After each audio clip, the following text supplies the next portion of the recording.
It is 6:01. Good morning, live from the 104.5 The Zone studios. I'm Justin Hawkins. Week 8 of the NFL season kicked off in Los Angeles last night. The Chargers with a dominating 37-10 win over the Vikings as Justin Herbert throws for 3 touchdowns, and the Chargers improve to 5-3 while the Vikings fall to 3-4.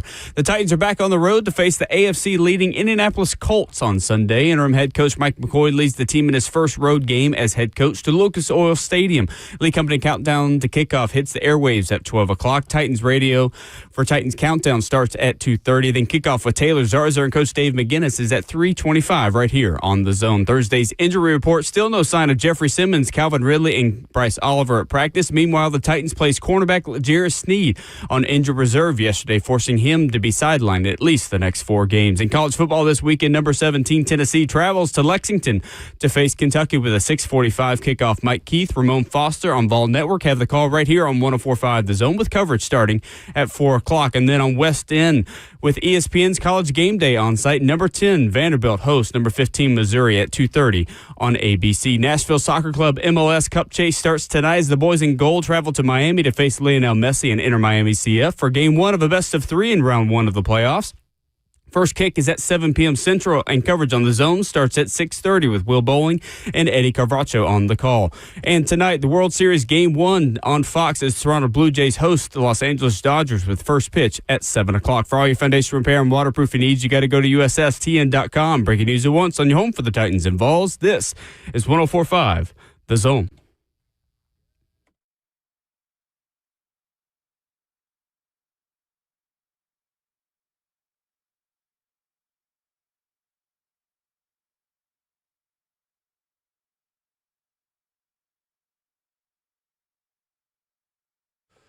Away we go into Friday morning.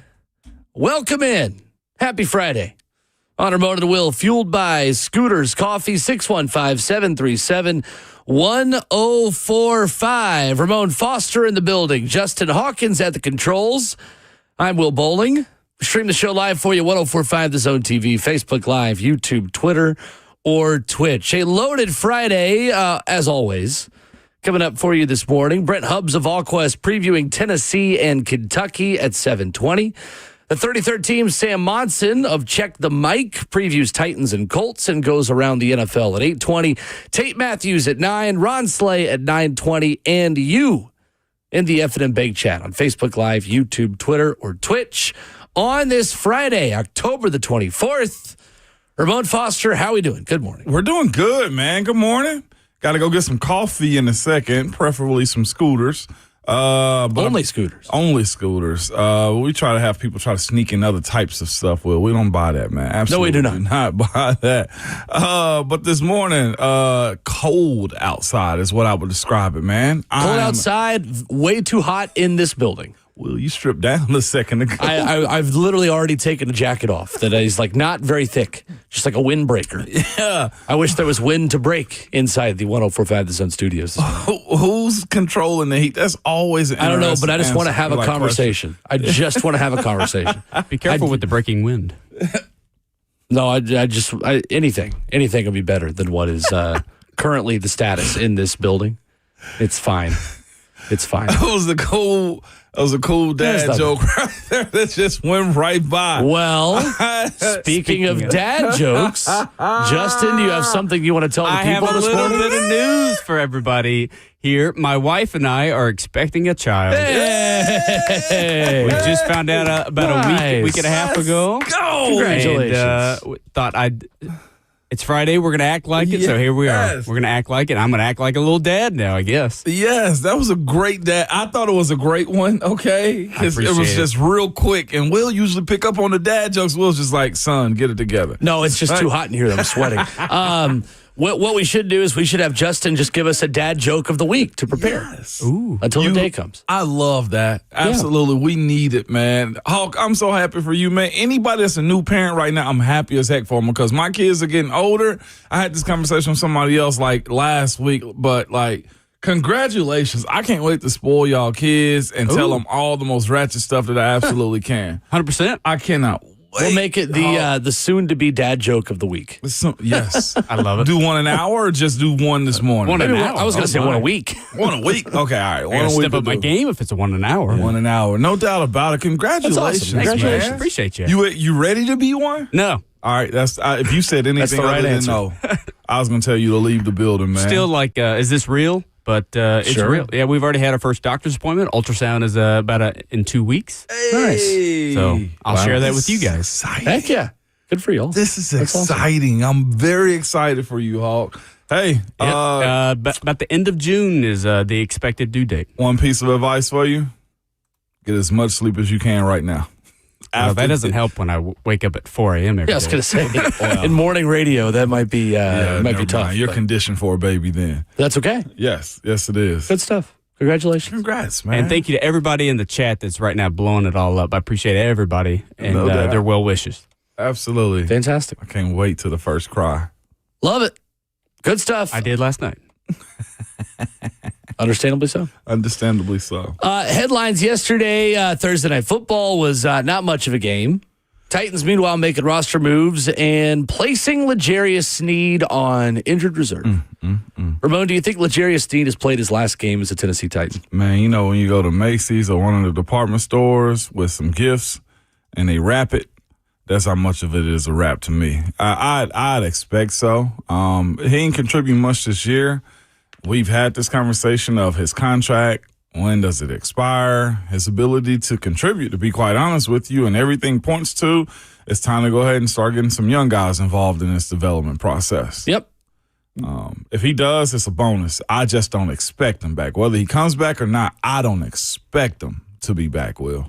Quad injury for a second straight year. We don't have a ton of clarity on whether or not it is a re-injury or the same kind of situation or even the same quad. So we're kind of waiting for a lot more details on that front. But L'Jarius Sneed, contract-wise, had a 4-year deal worth $76.4 million. And that essentially, and similarly to the way Dan Moore's deal is kind of a 4, but it's really like a 2. Yeah. A lot of the guaranteed money is on the first 2 years of that contract. So, according to Spot Track, the Titans can get out of that contract after the season for only an $8.1 million dead cap hit over 2026 and $4 million dead cap charge in 2027. So, you hate it for a guy that was brought in as a tone setter, brought in as kind of the player profile and the DNA of what you wanted in a corner. Right. And it just hasn't worked out. It really hasn't. And sometimes it's that simple. Sometimes you're unlucky. Sometimes, injuries keep you from being anything close to what you could have been. It's just a cautionary tale into what free agency is. Like, it's one thing to re-sign your injured players because you know everything about them. You know what the rehab has been like. You know what his planning to get them to game day is like. It's so much more that you know whenever you're changing information from one franchise to the other, one training room to the other. There's a lot of stuff that's lost in that. And I think whatever L'Jarius Sneed had going on in Kansas City, it was for Kansas City. They knew how to deal with it. Also, winning plays a part in that, too. It's easier for him to get ready to get going if there's an opportunity to play for something, attainable, like a Super Bowl ring and stuff. So it just signing injured free agents, and this franchise has had 2 big ones. Or trading for them. Bud Dupree, another one that was signed through an ACL. Now, here's the thing. Bud got healthy, but you didn't get the return on that contract that I think you expected it at the time. It's just you can't do business with other franchises when there's a long list of injuries, especially on a trade and sign situation like that, too. So, most definitely will. I don't think this fan base is going to want to deal with this type of situation again moving forward. Well, it's even a cautionary tale that signing free agents or trading for players who even weren't injury prone over the course of their previous stop is not always an indicator of what's going to happen once they get to you. I mean, L'Jarius Sneed, we spoke about it at the time, had a knee thing and had something that was keeping him from practicing every day, but had a plan. Yeah. And was on the field consistently and missed one game in 2023, which was a Week 18 game. Played all of 2022, missed just a couple games in 21, and wasn't a full-time starter yet when he started his career in 2020. So you're right. That is the lesson. Not that it's really a lesson, because obviously Rand Carthon's not here anymore, and he's the one that did the deal, and him and Chad Brinker collaborated on it, and Chad was the one that worked a lot with Mike Borgonzi, your current GM, to get the deal done. But again, it's the reminder more so than it is really a lesson, because I think the Titans know there's risk associated with free agent moves and with trades. Facts. They just had so many holes on the roster that I think under a previous way of thinking, they took those risks. Mm-hmm. You're not seeing the Titans take those risks under Mike Borgonzi and Chad Brinker's watch as much as you did under Rand Carthon's. No doubt. So I hope this means we see more Marcus Harris, someone that we've seen a lot play special teams who's yet to really break in as a corner. Obviously, we're going to see a lot more Jalen Armour-Davis and Daryl Baker. Sam Womack is another guy who could benefit from this from a playing time perspective. Roger McCreary is probably an outside corner again. Yeah, again. And it might mean that you see more Amani Hooker in as a nickel, and you have more 3 safety looks on the field with Quandre Diggs, Kevin Winston Jr., who's starting to get healthier. So remains to be seen who exactly steps in to the snaps that L'Jarius Sneed is going to vacate. But at this point, Ramon, you're right. It was 12 games played since the beginning of last season for Sneed. Anything you get from him the rest of this season is extra and is gravy. You've got to start preparing for life without L'Jarius Sneed. It's crucial for those young guys to take advantage of these reps. It starts there because you don't want them to be playing and it be pointless reps that they're getting or bad reps. But I'll say this too about those signings and almost any free agent signing. When they're good, they're awesome. I think Lloyd Cushenberry's been fair. The Achilles screwed him over and, all that type of stuff. But when you sign your guys, it's more forgivable if it does go downhill. And I look at this situation with Sneed. I look at Cush. It's been even. Heck, I look at Zeitler right now. Like, if these were your own people, you'd be okay with that. You're like, okay. I don't know if you'd be okay with it. Because, think about the guys. You have a longer history in that. Like, these free agents come in, and you expect them to change your franchise over. And I'm speaking specifically L'Jarius and specifically Dan Moore. Like, Dan still got more time on his deal, but you looked at L'Jarius, at least I did when he was signed here, and I went, oh, this should really push their secondary up. Well, you need immediate results. Yeah. I still don't think you would excuse it just because they're older players. Think about the way we think about Isaiah Wilson. Like, Isaiah Wilson was one of your guys, and that didn't work out, but we don't really excuse it. The way I looked at it is if you got time with the guy, like you ain't have no time with Panda at all. Isaiah Wilson, why am I calling him Panda? You had no stock that was given into your emotional data bank about Isaiah Wilson. Yeah. But like guys like Amani Hooker, if Amani Hooker took a little bit of a nosedive, you'd be like, okay, come on, man, get him back. I feel like it's more forgivable when they're your own. When they're free agents and you spend this amount of money overly spend for guys, that's when the front office starts to get a whole lot of questions, in my opinion. 615-737-1045 is our number. Live for the 1045 The Zone Circa Sports Studio. Kentucky's largest sports book can now be found at Circa Sports at Kentucky Downs. Coming up, one big key, Titans, Vols, Vanderbilt. How do they get wins in conference and divisional matchups? We'll tell you next.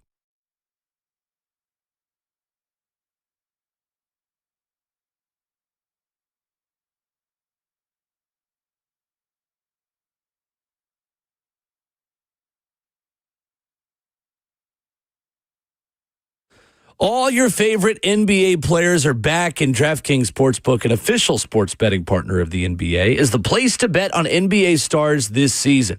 What's up? It's Will Bowling. With more markets open for more of the game, DraftKings, the #1 sportsbook for live betting, is live when others aren't.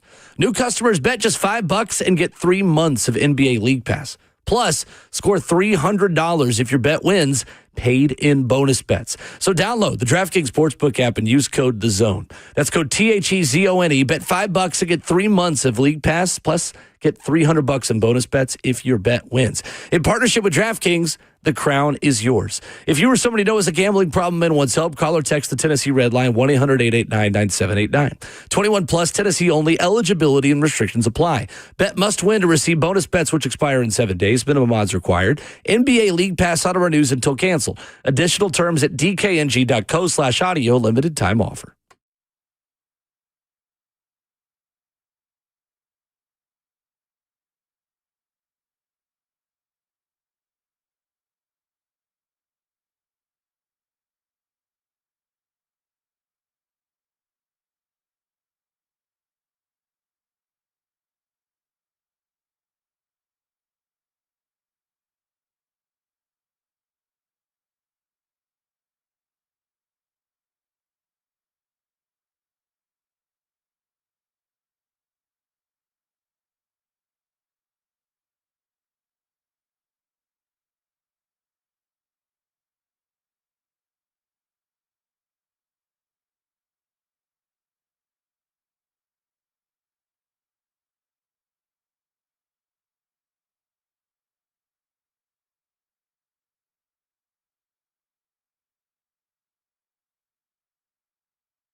Friday morning, good morning, Will, fueled by Scooter's Coffee. Scooter's Coffee, the best place to start your morning and get caffeinated for your Friday. Rivergate, Smyrna, Brentwood, White House, Mount Juliet. Amazing people, amazing drinks, amazingly fast. 615-737-1045, the number. We got one big key. Titans, Vols, Vanderbilt, all in conference matchups or obviously a division matchup in the NFL. Let's start on the Sunday side of things, Ramon, and work in opposite order of when these games are going to be played. One big key for the Titans in Indy is what for you this week? Is T'Vondre Sweat. The reason I start with him is because they got Jonathan Taylor on the other side. I was somewhat shocked last week, and I think most people were whenever the Patriots decided they're going to open up the game with the run game like that. Now, there's usually an equal or opposite reaction to those things from a coaching staff. I'd almost guess that the Titans' defensive coaching staff adamantly worked on stopping the run this week. One of those main culprits has to be T'Vondre Sweat. T'Vondre Sweat had his first game back. His ability to be impactful up the middle to where Jonathan Taylor can't get momentum up and down the line of scrimmage is going to be crucial for this team, Will. I'll start with him because JT's on fire. I'm with you, and I think that's honestly a really good place to start. And we were going to do it about a half hour. Players you need to step up for the Titans in this game. T'Vondre is number one on that list. And fairly or unfairly to him, just coming off of injury himself, without Jeffrey Simmons at that defensive front, he is the anchor. Mm-hmm. He's the guy. And you bring in Sweat in order to attract two offensive linemen to open things up for Jeff. Well, now you need T'Vondre to still be productive despite the fact that there is no Jeff, and he's going to get even more attention. Yeah. And in a game where the interior of the Colts offensive line has been so good this season, ups the ante even more. Jonathan Taylor, this was from Next Gen Stats this week at NFL Pro, leads all running backs with 10 touchdowns and 509 yards after contact. Both of those most of the NFL. He is averaging 3.9 yards after contact per carry. 3.9 yards per carry just overall ain't that bad. Ninth most among running backs. So for perspective, the Titans defensively and the run defense have just struggled to tackle at times this year. The Titans have allowed 561 yards after contact to running backs this season, 3.3 yards after contact per carry. That's slightly below league average. The Titans, though, also have surrendered 10 rushing touchdowns to running backs, which is the most in the NFL. Yeah. It's a Jonathan Taylor game. It's a big Jonathan Taylor game. And considering what last week was, as far as the rushing game for the New England Patriots, you can't allow it to be a trend. At this point, it was a one-off. All right, okay, y'all guys got us. If it doesn't stop this week, it'll turn into a trend. You don't want that on your defensive resume. And those guys up front, too, the narrative's going to be, well, they're nothing without Jeff. I don't want to say they're nothing without Jeff, but if this turns into a big-time Colts rushing game, Jeff's value's through the roof, but everybody else, you somewhat look at and it's like, why don't you guys step up? Like, to your point, it's unfair to T'Vondre Sweat that he's coming in from an injury as a second-year player that's got to hold it down like this. But that is his expectation. He's a unique being out there. And at some point, you got to make that offense as much as you possibly can, at least a one-way. Like, make Daniel Jones throw the football around and at least give yourself a chance.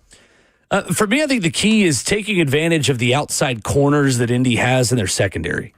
I think there are still vulnerabilities and weaknesses in the Colts secondary that teams haven't really been able to exploit because the Colts have been leading in so many games. It's put themselves in predictable situations to get after the passer and just kind of pin their ears back a little bit and play coverage. Getting off to a fast start in this game to where you still have the threat of the run or pass is critical. You cannot get down 2-3 scores early if you're going to stay in this thing and have a chance to win it. Because we have seen what this offense looks like when they are predictable. Yeah. Really, the only time where they have been able to come back, obviously, and have success against a deficit and against a defense that knew they were passing was against Arizona. Well, what happened against Arizona that allowed them to do that? They were able to have a very clean pocket against a pass rush that really generated nothing in the second half. Cam was getting the ball out quickly. Calvin Ridley was getting open quickly in vertical routes, which is likely not going to be the case in this game because I don't think he's going to play. And you certainly found some semblance of rhythm, of structure to that offense late in that game. I really think that the two outside corners, and Kenny Moore, I'm not lumping into this because Kenny Moore is a good nickel corner who has done a lot of really good things in this league and who I think is a tough matchup for the Titans. But Jonathan Edwards, undrafted rookie out of Tulane on one side, and Mekhi Blackman, a second-year player, third-round pick, who really second-year player because he didn't play in 24. He was drafted in 23 and did not play in 2024. I don't know. On paper, that doesn't really scare you about the Indianapolis Colts defense. They're 16th in yards per attempt allowed in the pass game. What can Cam Ramon take away from what worked in the first half against New England and try to do for 4 quarters? I think is utilizing the pocket. If they and saying that about Cam is twofold though. If Bo Hardigree can manipulate the line of scrimmage where he's moving them, because that's the other part of this too, is I got J.C. Latham on my big board too. Sure. Is if they can manipulate the pocket where Cam can see downfield, that's got to be huge, especially when it comes down to what last week was. The good parts of last week was the pace, was guys catching footballs, and his ability to see downfield early on, and it was the timing of it. The pocket itself has to be either manipulated or Cam's got to feel comfortable enough to be able to stand in and throw the football. When he gets happy with the football, he'll lean back and just toss it over his shoulder or toss it over a guy's head. Like, his level of comfortability and pocket manipulation has to be high this week because those guys are going to watch that rush from last week from the New England Patriots and try to do the exact same thing. That tape's not going away from his OL, so he's got to be smart enough for them up front to not put them and him in bad situations. What I mean by that is sacks. He can't have that be a part of it because we've seen it. The negativity that happens on his offense is hard to get back in a positive way. How much pressure is on J.C. Latham to perform after the way he played last week? A ton. If we had a second, I was going to add to him to the list too. You got all the seconds you need. No, it's just last week, the games, like he was game planned against him and Zeitler. That right side to me has become a little bit more of a question mark. And I think that's okay to say from my perspective, no matter what. I've heard the conversation that he's hurt, and I respect that like crazy when it comes to J.C. Latham and his hip situation. But when you go out there, your ability to play need to be at tip top. If we see a jump in his play this week, good. That means he's a little bit more healthy. But he's going to have that defense run games, TEs and ETs and stunts off the edge to see if he can get out and get back. Leatu Latu and Kwity Paye and those guys that are going to be rushing after him are going to try to bull him. They're going to try to put him in space and make him make a quick movement to react. And what I saw last week from the tape, and we both watched it a little bit in his studio, Will, he and Zeitler's inability to recover from stunts up front can be problematic, considering DeForest Buckner is a guy that is not only just big and long, but he's got quickness and length to be able to reach over and grab somebody for a sack, too. Sure. They will be game planned against this week, probably more than Peter and Dan Moore on the other side. I would. Commenter on YouTube says, I know this is entertainment and y'all have a job to do, but there is absolutely nothing the Titans can do to win. See, here's the thing about that.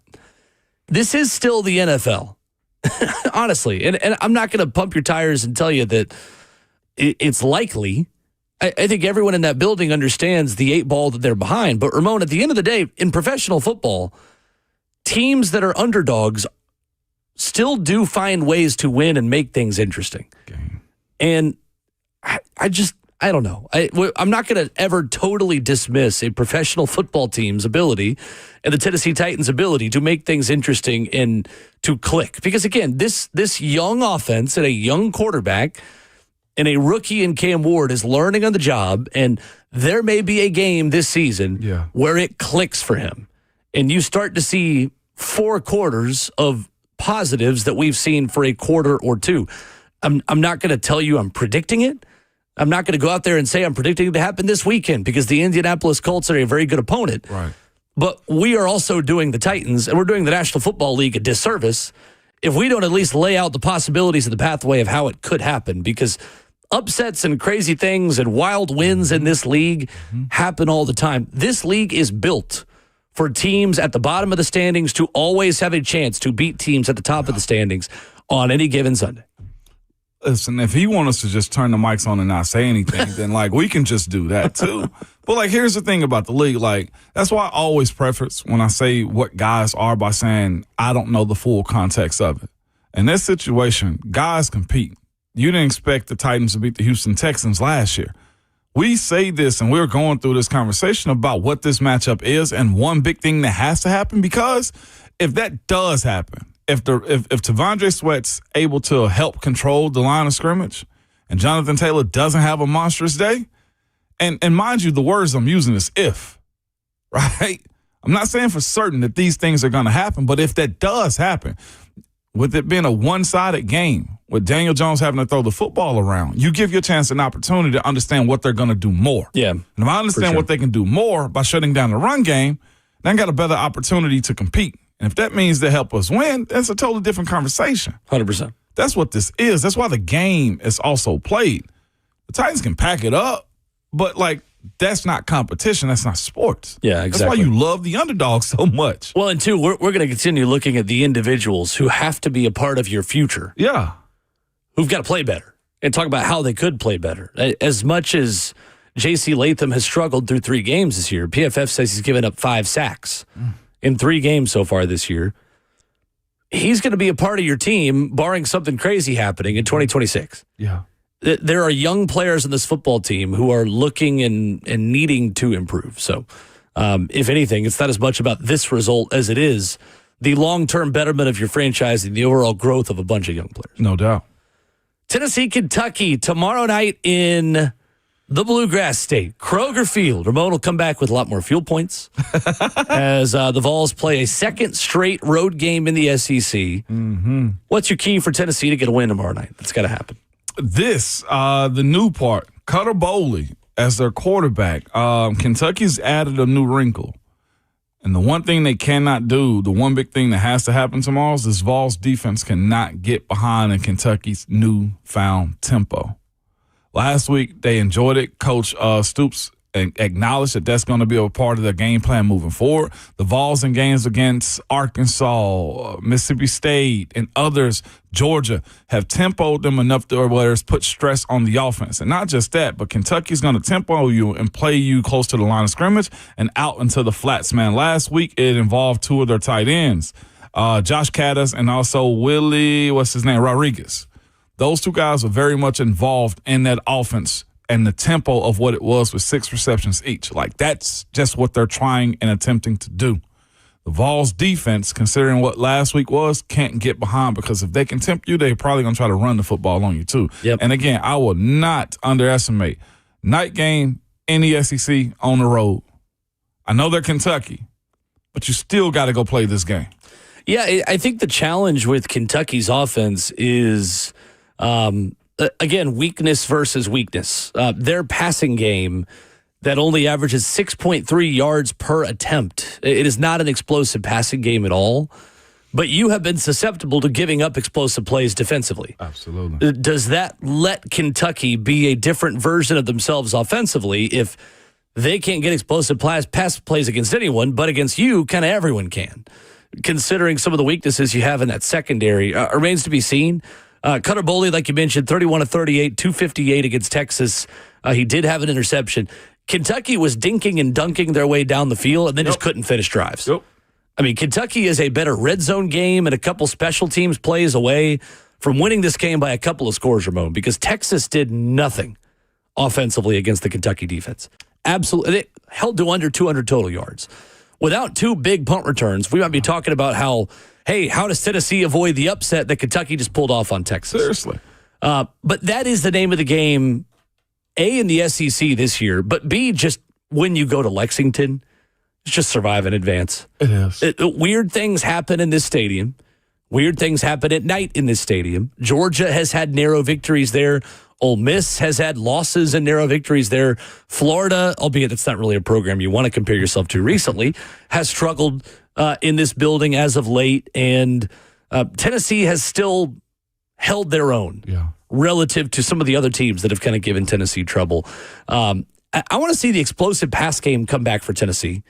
Kentucky's secondary gives up a lot of passing yards, 13th in the SEC in terms of yards per game through the air.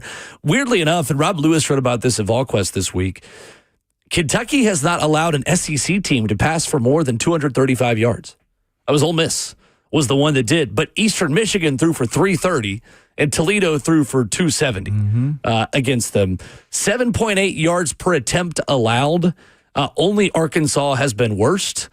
They do have some experience in the secondary. They also really struggle to get after the passer. I think this is a game where Joey Aguilar has a clean pocket and has a lot of time.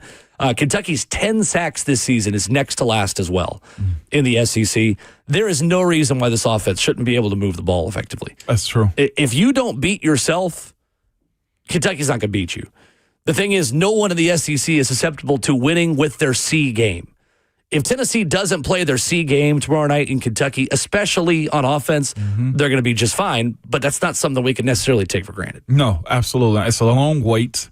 They're going to be ready, and especially if they jump out with tempo soon or quickly and the defense can't get off the field. That's been the biggest issue for me is there's been one thing a game that they've somewhat dealt with, either not being able to stop the run or the third. Well, no, both of those things are hand-to-hand. The third down exits that the mobile quarterbacks had against them. Cutter Boley is a mobile quarterback, not Taylor Green-like, but he will run the football, and that's where you cannot allow the hidden yardage. Yep. Yeah, I think it's an interesting one because the yearly letdown road loss for Josh Heupel hasn't happened this year. Like outside of the big games, right? Like the South Carolina 2022, the Arkansas 2024, Missouri 2023. There's always been one game away from home where Tennessee does not play close to expectations and has lost the last couple of years. Well, they went to overtime in Starkville against Mississippi State. Was that the game where you were a favorite on the road and struggled? Or does there have to be that kind of loss this year? Can you flip the script a little bit and not lose one as a favorite away from home? This would be the one remaining on the schedule that you play away from home that is going to be the quote-unquote let-down or look-ahead spot with Oklahoma coming up next week. You can't let Oklahoma beat you twice. I thought it was Alabama game, the way it unfolded. Again, I look at how the coaches, I guess, lack of adjustments and just decision-making in that first half, I thought that did it. Yeah, I just mean more the game that you are not, or that you're favored in, that you're expected to win, that you go and you just kind of lay an egg. You could look at Florida at the end of the year because depending on how the end of the season goes with Vanderbilt, playoff hopes on the line for both teams. That's a different. Florida, Alabama, Georgia, like the big team, the big rivals like that. But that's not really as much what I'm talking about. No, I get it. I just meant because Vanderbilt with their season so far and what the implications could mean at the last game of the year. I'm just worried about this one. To be honest with you, 100%. The way Tennessee looked in Tuscaloosa, I'm not as focused on the playoff as I was a week ago. To be quite honest with you. 615-737-1045, a key for Vandy, Missouri. How did the Doors get it back in the win column? Big one with College Game Day in town. We'll preview for you next.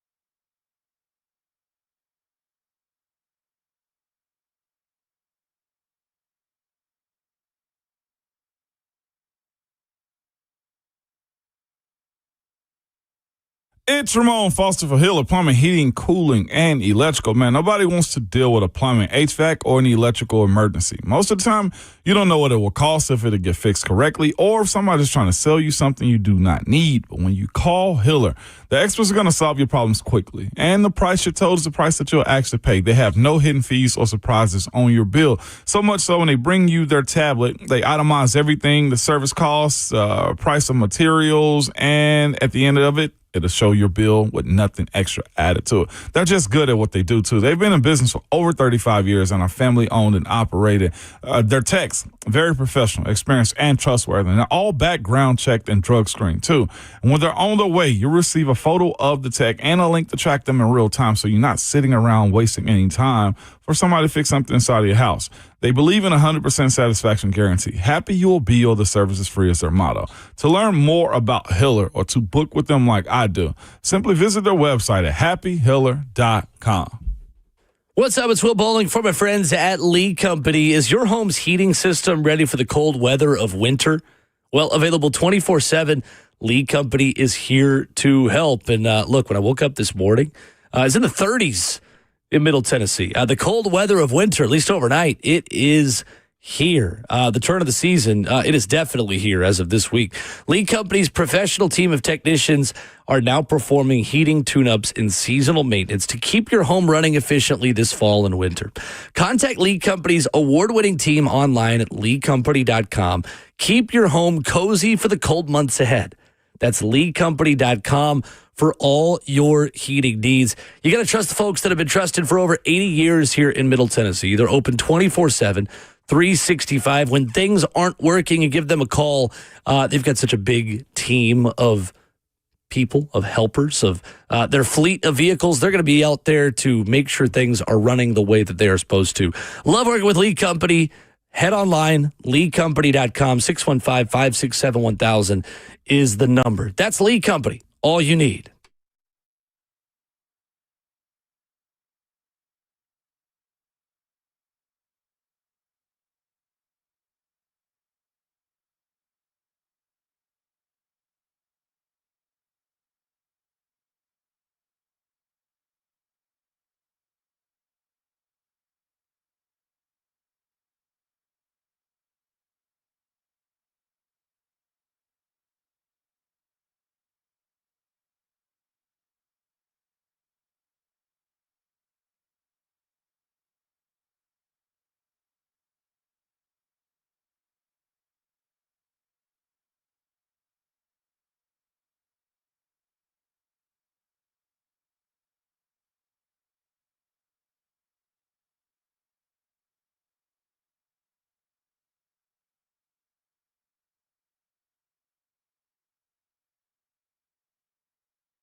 Wrapping up hour one this morning on Ramon and Will, fueled by Scooter's Coffee.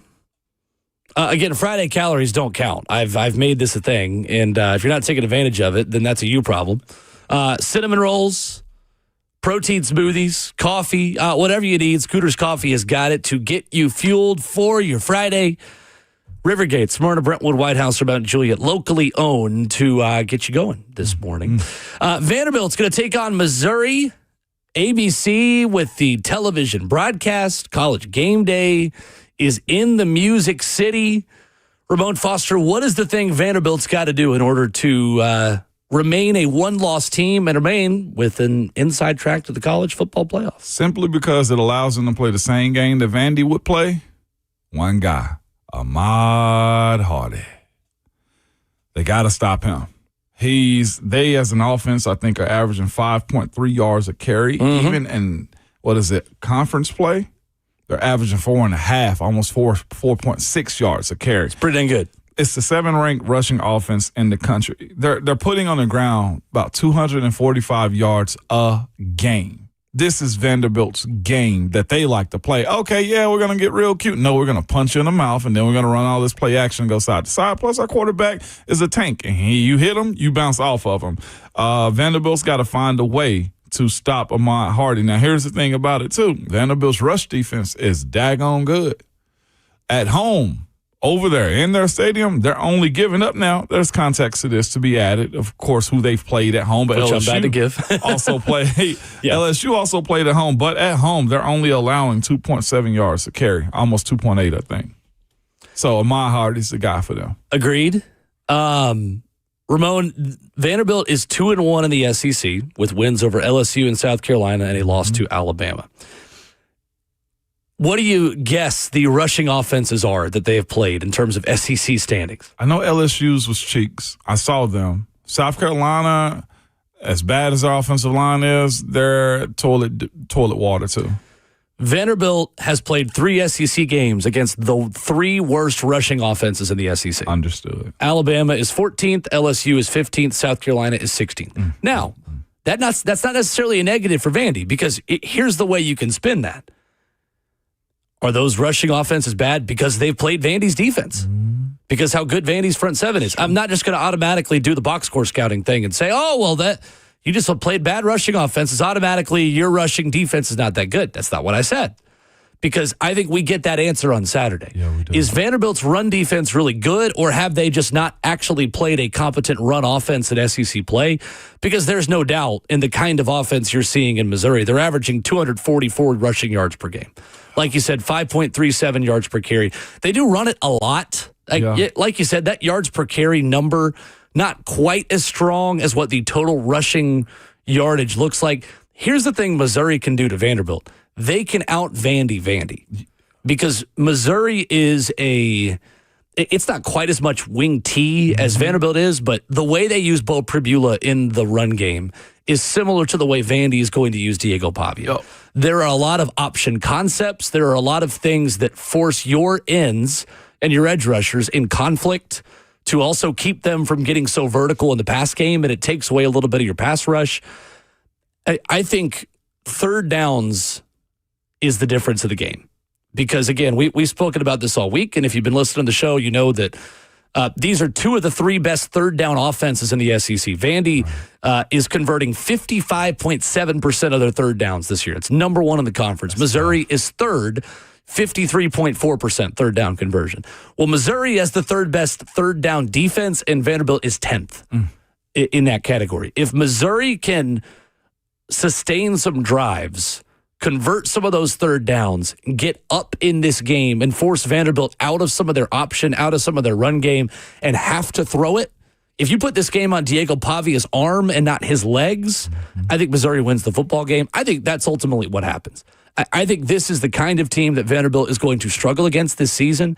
Teams that can run, play ball control, and force them to get out of their plan A on offense. Now, Vanderbilt certainly has the trenches and has the guys defensively to still hold their own and still play Vanderbilt football and control those things and get a lead early. And again, they can out Vandy Missouri.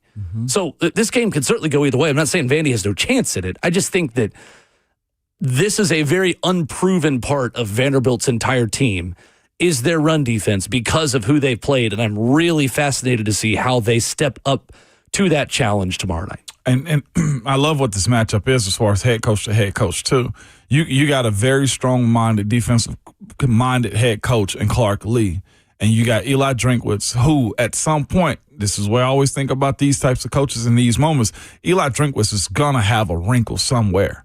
Does Vanderbilt get burned by it? Is it a situation in which Vandy's going to be aggressive to stop the run and Drink does something down the field to him? Right. That's what I'm watching for in this game, but it's all set up by Ahmad Hardy for the most part. 100%.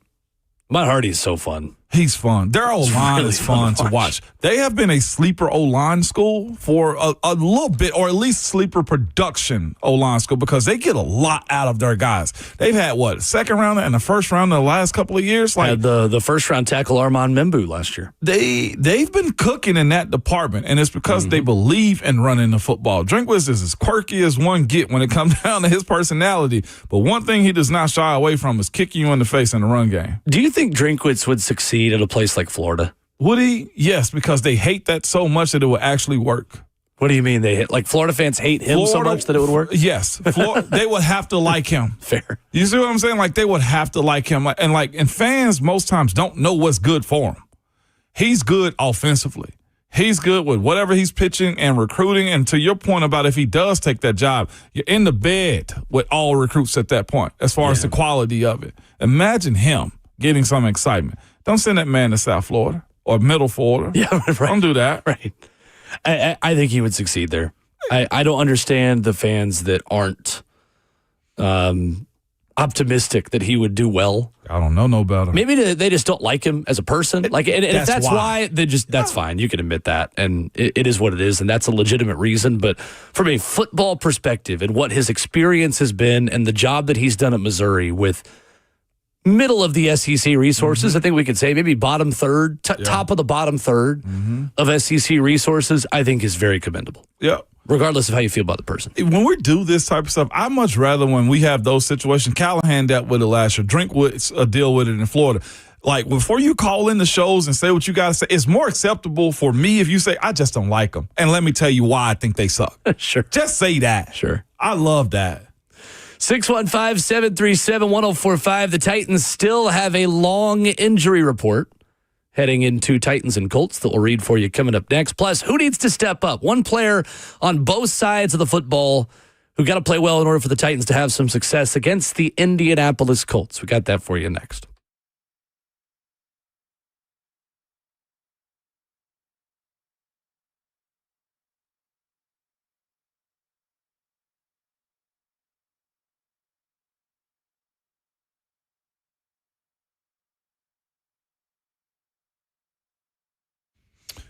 It's Ramon and Will here for Window Nation. I think my guy Will said there was a 3 in front of the thermometer this morning outside. Let's let you know it's chilly and you don't want the air seeping into your home, man. But that's also if you got old, stuck, or cracked windows, man. I ain't gonna lie to y'all. When I was younger, I was at my grandmother's house and I used to sit by the window, be out looking outside, and I feel that wind coming out. Well, I should probably go tell my grandmama your windows are old and you need some new ones, Will. But you can eliminate those annoying drafts once and for all with top quality replacement windows from Window Nation. Window Nation, they got some of the best windows out there. And the cool part is they can install your new windows in a day or less. And Ramon, this month, when you buy 2 windows, you get 2 free. There's no limit to how many windows you replace. Your total price includes 1-day installation. So you could also make no payments for 2 years. No monthly payments, no down payment, and no interest until 2027, which is a big deal with the holidays coming up. Buy 2 windows, get 2 free. Online at windownation.com or call them at 866-90NATION. Online at windownation.com.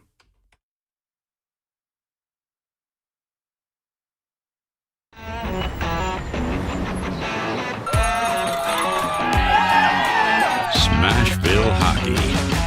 Around here, it can sound like a language of its own. But hey, if you can pronounce Demumbrian, then names like Yossi, Shea, Marchessault will roll right off the tongue.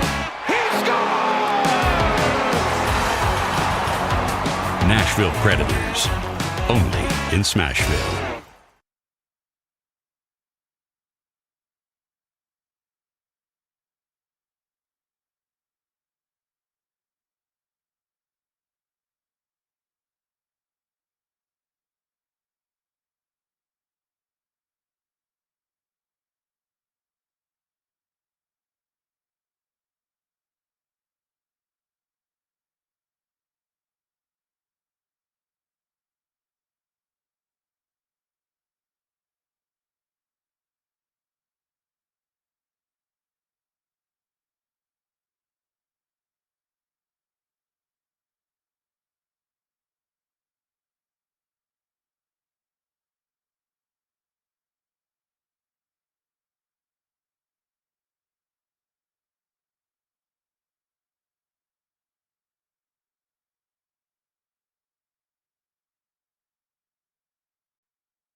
It is 7 o'clock. Good morning, live from the 104.5 The Zone studios. I'm Justin Hawkins. Week 8 of the NFL season kicked off last night in Los Angeles as the Chargers with a dominating 37-10 win over the Minnesota Vikings as Justin Herbert throws for 3 touchdowns. And the Chargers improved to 5-3 on the season while the Vikings fall to 3-4. The Titans, they're back on the road to face the AFC leading Indianapolis Colts. Interim head coach Mike McCoy leads the team in his first road game as head coach to Lucas Oil Stadium. Lee Company countdown to kickoff hits the airways at 12 o'clock. Titans countdown on Titans radio starts at 2:30, and then kickoff with Taylor Zarzour and Coach Dave McGinnis for Titans and Colts starts at 3:25 right here on 104.5 The Zone. Thursday's injury report, still no sign of Jeffrey Simmons, Calvin Ridley, and Bryce Oliver at practice. Meanwhile, the Titans placed cornerback L'Jarius Sneed on injured reserve with the quadriceps injury yesterday, forcing him to be sidelined at least the next 4 games. In college football, number 17 Tennessee travels to Lexington to face Kentucky with a 6:45 kickoff. Mike Keith, Ramon Foster on Vol Network have the call right here on The Zone. Coverage starts at 4 o'clock. Then on West End with ESPN's College Game Day on site, number 10 Vanderbilt hosts number 15 Missouri at 2:30 on ABC. Nashville Soccer Club's MLS Cup chase starts tonight as the boys in gold travel to Miami to face Lionel Messi and Inter Miami CF for Game 1 of a best-of-3 in Round 1 of the playoffs. First kick is at 7 o'clock, and coverage on The Zone starts at 6:30 with Will Bowling, Eddie Carvacho on the call. And tonight, World Series Game 1 on Fox as the Toronto Blue Jays host Los Angeles Dodgers with first pitch at 7 o'clock. For all your foundation repair and waterproofing needs, you got to go to USSDN.com. Breaking news at once on your home for the Titans and Vols. This is 104.5 The Zone.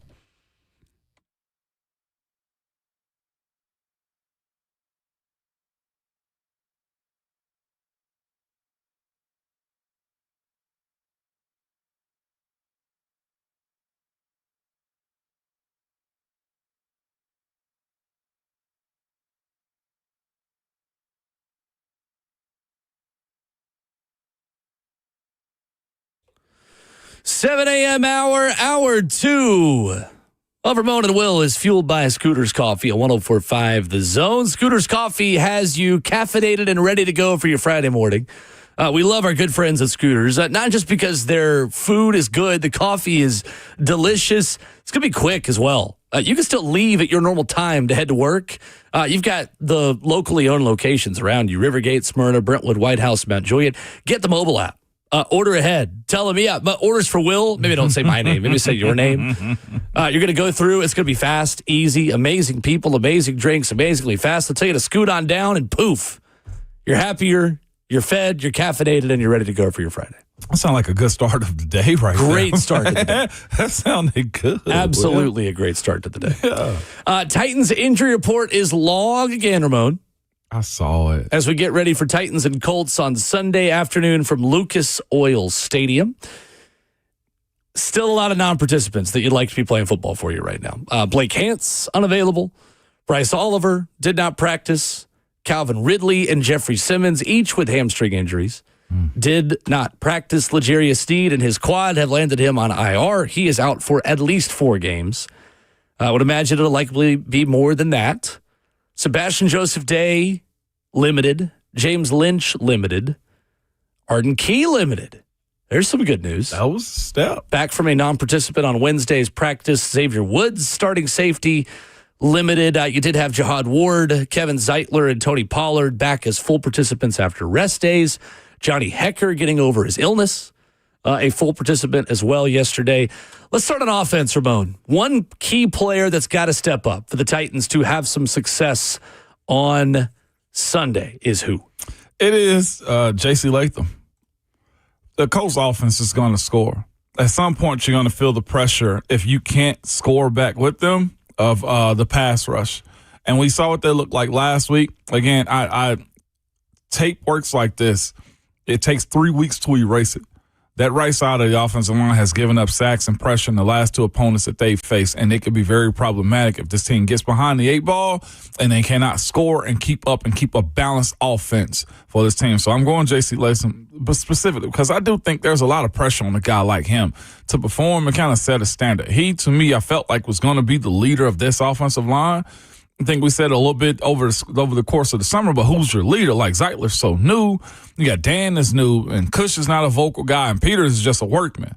I think it has to start with a guy like J.C. Latham, man, and the leadership quality he has to have. And on top of that, his level of play, that rush on that turf. I hated turf rushers, man, because they're quicker. They can put their foot in the ground quicker. It's unforgiving to your body.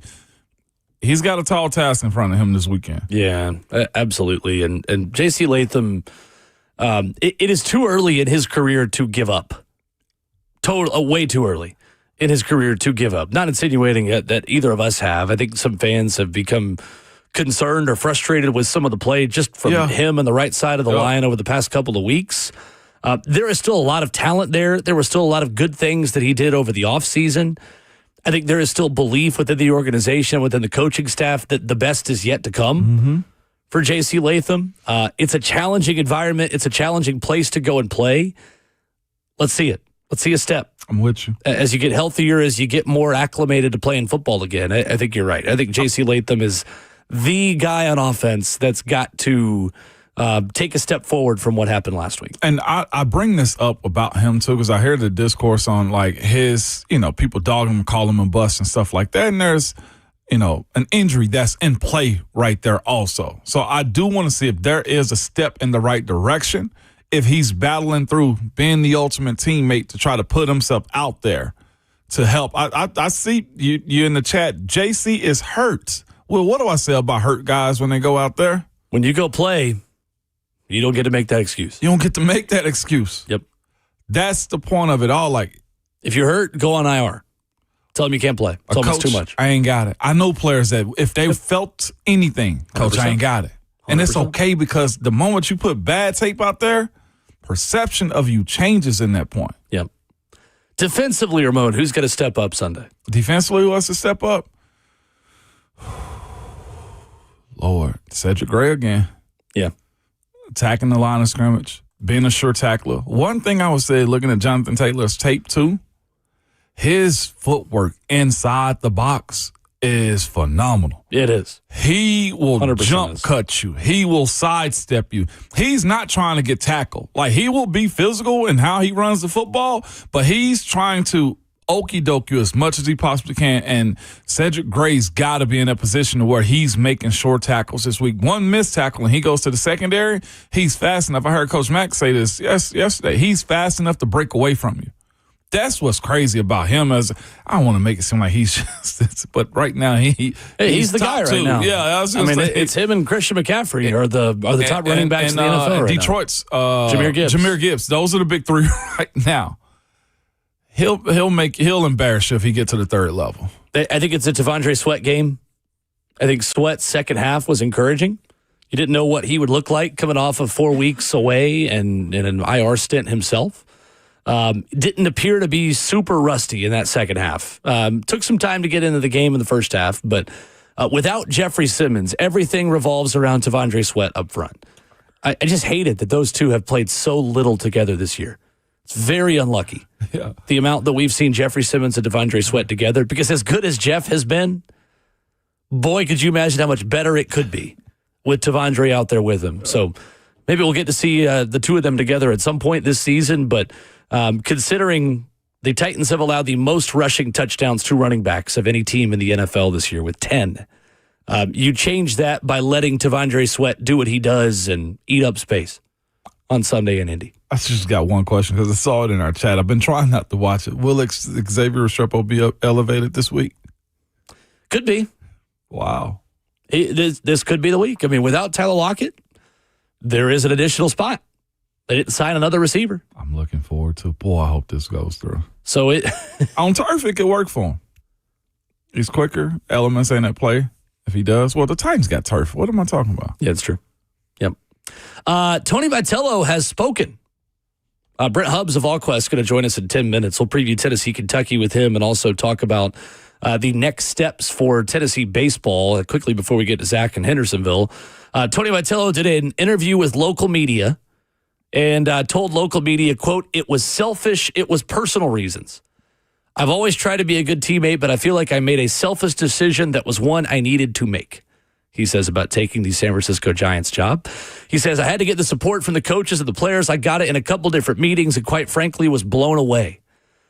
He says, I don't really have anything written down or intelligent to say about how mind-blowingly awesome the guys that are now representing Tennessee baseball were to me, and I'm forever appreciative of that. He said that when news came out on Saturday, he apologized for the whirlwind that was created. He says, unfortunately, Saturday, they don't have their phones, he said, of his now former players. He said, one of the coaches said, you were going to need to say something, and I did. I just mentioned that nothing had been done, added several other things. He said he turned off his phone to watch the Tennessee-Alabama game. When the report came out about him going to the Giants, he said, I turned my phone off and I watched the Tennessee-Alabama game, and he says he is a self-proclaimed VFL. Says, then things started to transpire a bit Monday to where I thought I was appropriate to revisit things. Yada, yada, yada. Says he didn't want to be Kiffin-esque, I think was something he said within this. If you find this exactly, I was reading. He said right, he would go on to quip. He hopes not to be viewed in the same light as Lane Kiffin by Tennessee fans, but acknowledged he couldn't cross the finish line with his decision without the support he received from the Tennessee clubhouse. That's funny. It's about as best that you can probably say it. Yeah. And he ain't wrong to say he was selfish in that. Uh-huh. I think it's okay to be selfish at times when a situation like this presents itself. I got to give it to him. That's about as human as anybody can be in that moment. No doubt. That's transparent. The exact words he says, wow. I feel like I made a selfish decision that was one I needed to make. It's the right decision, and I just hope it doesn't give me Lane Kiffin status around here because I feel like I'm a VFL. I think if someone truly invests in being a VFL for any amount of time, they're just that, a Vol for life. That's what I am in my mind. I mean, as far as I'm concerned, he's absolutely a VFL. He didn't leave for another school. Oh. He's leaving to be the first ever major league coach to go straight from college to the big leagues. And he won a national championship. He is the definition of a Vol for life. That last point you just made, he won you a national championship. 100%. Yeah, there's no doubt. There's two things I admire about him. He admitted he needed to be selfish. We don't do that enough as humans. Why'd you do this? Because it was for me. That it's okay to say that. And that's really okay. And that's okay. Yeah. And the last part is he brought in a trophy. The trophy. A big one. 100%. Zach in Hendersonville on the phones before we get to Brent Hubs on the other side. Good morning, Zach. What's up, Zach? Good morning, Ramon, Will, soon-to-be dad, Jayhawk. First of all, I just want to say thank you, Tony V, for being a VFL and bringing us that natty. But let's talk about some Wildcats. Let's do it. All right, let's get it. Wesley, Ramon is your daddy, Woodyard. Freaking bum. Heck yeah. Clip that. Bud, Titans legend, Dupree. This freaking clown. Mark, soon-to-be Hawkeye, Stoops. Man, you ain't handsome. I have a poem for the entire University of Kentucky. Rubber Ducky, Rodney Stuckey, your roster is sucky. You'll always be Kentucky. Kentucky. A trip to Buc-ee's is better than checkerboard stealing Kroger Field. Your football team is a lot like the Lollipop Guild. It don't matter. Balls by Fitty. Zach in Hendersonville. Thank you as always. Let's go, Zachary. Coming up, Brent Hubs of VolQuest, Tennessee, Kentucky, Tony Vitello. What's next for Tennessee baseball on the other side?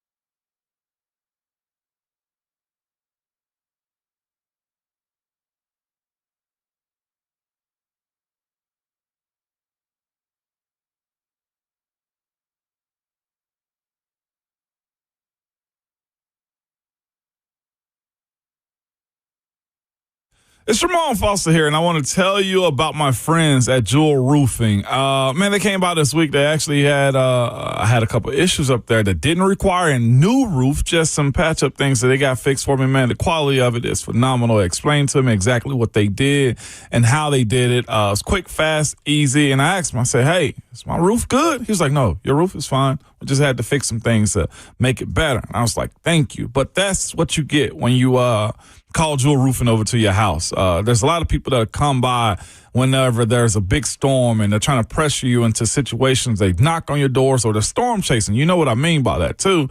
Well, you don't have to deal with those people. You can go and trust a local company. That's Jewel Roofing and Exteriors. They've been serving from Clarksville to Murfreesboro for over 25 years. And they stand out by building relationships and earning trust through referrals. Never through those silly situations I just told you about, man.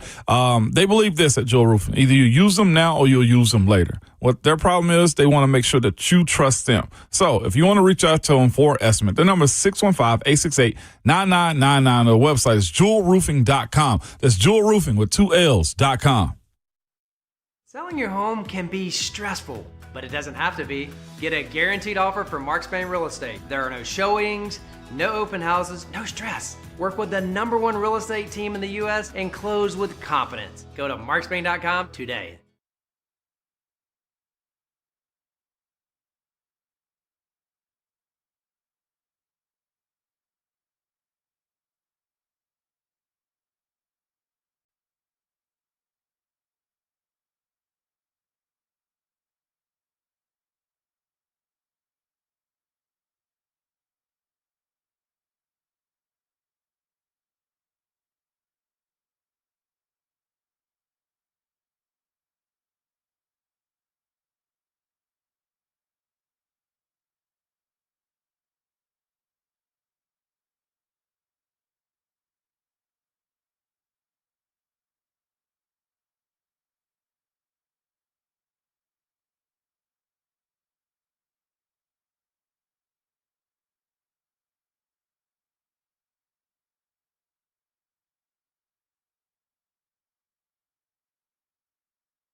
Ramona Will, 104.5 The Zone, fueled by Scooter's Coffee, with a ton to talk about on Rocky Top.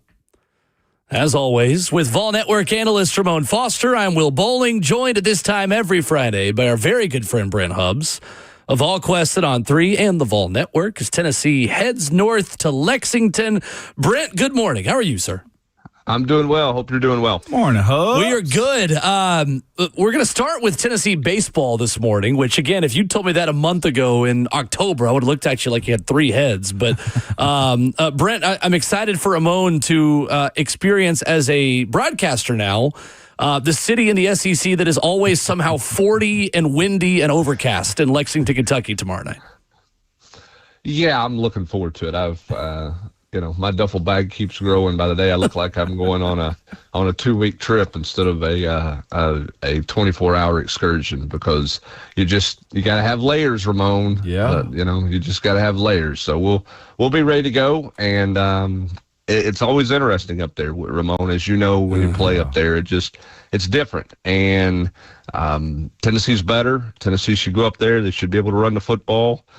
They should be able to do things. And defensively, they, are better, but Kentucky's getting better offensively. So you better be ready to go, because if you're not, you're going to find yourselves in a situation in the second half that you don't really want to be a part of. And, that this is not necessarily a dangerous team when you look at what they've done offensively. But the quarterback's getting better. And as young quarterbacks get better, at some point in time it hits and it clicks. And when it clicks, it clicks. And what you're doing, if you're Tennessee, you don't want it to click, and you're trying to do everything to avoid it clicking on Saturday night. Well, Brent, starting with the Tony Vitello saga this week, I know you guys at VolQuest just put out the local interview he did with reporters, and he says things like, "I'm a self-proclaimed VFL, and I hope I'm not viewed like Lane Kiffin." What a week, Brent, and I don't even know where to begin with this. Let's just start with the fact that Tony Vitello was so torn, Brent, because on paper, it's kind of a no-brainer, isn't it? Because there's no risk. You can always come back to college baseball if you don't succeed at the big leagues. How torn was Tony Vitello? How difficult of a decision do you think was this for him? I think it was excruciating. And I think it was one of those deals, if Tony Vitello could have done both jobs, he would have gladly done both jobs.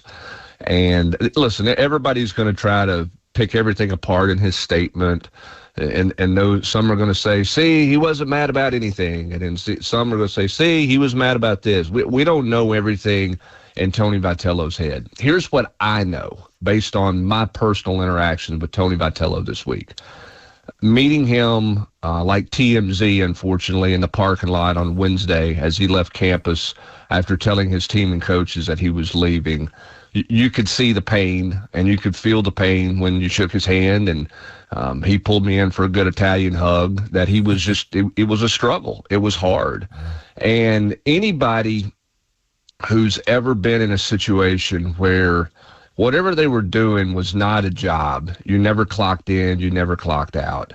If you were ever in something, if you were building something and you birthed it to a point of great success, it's hard to walk away from it, man. Whether it's the right thing for you to do to leave, or it's not the right thing, and you're trying to wrestle with, hey, this is a challenge ahead of me, and I'll never get another opportunity like this if I turn it down, and all those things. The core point of walking away from something that you created to the level that he created is extremely difficult. I don't know it at that level. I can tell you this, when I walked away from talk radio after putting my life into it for 7 years, 8 years, to go take on the adventure of the internet, I had a hard time resigning. It was painful just for me, and a little low-scale deal, getting a better job, not leaving town. And I know the emotions I felt that day I went in and said goodbye. To do what he is doing with the way he goes about his life, and the way he pours into relationships and people, it was hard, and it's been hard. And there'll be days he has buyer's remorse, and there'll be days that he doesn't. And his hope is that he's not branded a villain by leaving here, and that nobody else is branded a villain by him no longer being here. And that was the message he was trying to convey to the fans in a very raw, unpolished statement that he gave to the local, media people yesterday. And let me say this too, and I know I'm rambling, but let me say this. If you want to know about Tony Vitello, he made sure that the 4 or 5 people that covered him every day, that came to fall practices and early winter scrimmages and went on the road with him and was there every day, every step of the way in this journey of building Tennessee baseball, he made sure everybody got it yesterday. He didn't give it to one media person only. If he was going to give a statement or talk to one, he was going to do the same thing with everybody that he was in his core media group that had followed him and had covered him the entire time. A lot of respect for him. No doubt. Says a lot. That does say a lot right there.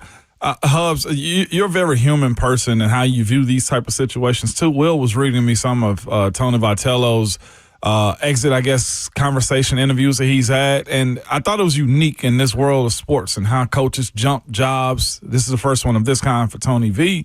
But he acknowledged, like, selfishly, I made a decision. And then he said that I had to make. We don't get that enough, I feel like, in this industry where we take contracts that probably hurt other teams and fans and stuff. But I thought that was super unique for him on a human level that I don't even know I thought he had. I thought he was just a robot of excitement, Hubs. No, he's very passionate. He's very human, and he is about, he's about relationships. He needed reassurance from his coaches and his players that it was all going to be okay if he left. And he got that reassurance, but that doesn't mean it wasn't painful. And again, when this was Tony Vitello's first head job, this was the first time he's been in charge when you think about it. I mean, he was assistants everywhere, and you have relationships when you're assistants, but this was blank canvas. You come in and you build it in the vision that you have with the people that you've had. And look at the people that haven't left him. Frank Anderson's not left him. Ross Kivitt's not left him. All these people who have stayed, Josh Elander, they've all been with him through the entire ride. And you've built this ride, and you've created this ride, and you've set it up for everybody, and now you're walking away from it. The human element in you says, I don't want to leave these guys and they're not going to be able to succeed. They have everything they need to succeed, but I want to make sure that they succeed. I mean, it's kind of hard because you sort of want to tiptoe out of the water. But in this case, you got to jump out. And finally, I think the Giants put the pressure on him on Wednesday. You're either going to jump out of the pool and jump in with us, or you're going to stay in the pool you're in. And ultimately, he decided to jump into another pool. Speaking of jumping in another pool, some people want to throw Danny White into the pool. What is that conversation? I know he opened up and cleared a lot of the Lady Vols baseball conversation. What was that dynamic like between Tony V and Danny White for the ones that do not know? Was it as bad as some made it seem, or is it just two guys doing their jobs? Well, I mean, if you're going to win in college athletics in the landscape that we're in, if you're not standing on the table all the time saying, I need more, I need more, I need more, then you probably don't want that guy to be your coach. And, I mean, if you're an athletics director and a coach comes to you and says, hey, listen, man, why don't you take $250,000 out of my budget and give it to them over there? They seem like they need a little bit more than I need. Okay, I mean, think about that. Who's doing that? Nobody's doing that because you're trying to keep up with the Joneses. Okay, you're in a competitive situation. Does school X down the road that I'm competing with have more than I have? Okay, you're always trying to get more. And, Tony Vitello obviously wanted to have everything he needed. That he did not want anybody else to have anything more than he had. And I don't know what anybody else has got. Nobody does. There's all these things there. At the same time, too, and Tony Vitello acknowledged this in his statement, you look at where baseball was from a funding, where it was when Tony Vitello got here. The creation of winning and the culture and the excitement and the brand that Tony Vitello created warranted more investment. And he has received more investment, which he acknowledges. A new stadium. He was making over $3 million. His staff was one of the highest paid staffs in the country. They obviously did things to help student athletes. There was an NIL factor, several years ago when it first started. There was a ton, and there has been and will continue to be a ton of investment into baseball. But we'll never know exactly where everything's at. But I think Danny White made it clear in his press conference that baseball had the resources they needed to win championships. I think Tony Vitello in his statement this morning, for those who haven't read it, made it clear that this was not a money thing. He had the money he needed to win. That's what he said in his statement today. And so the two sides have spoken. Is there something different in somebody's thought bubble? Ramon, we're never going to know. No doubt. Just real quick, that staff that you mentioned, does he take them with him? Do they stay? What happens? I know the strength and condition coach is a personality. Elander, Coach Anderson, like these are name-known guys. Are they retained, or does Tony take them to the big leagues with him? I think Q, as strength coach, could be a big league guy.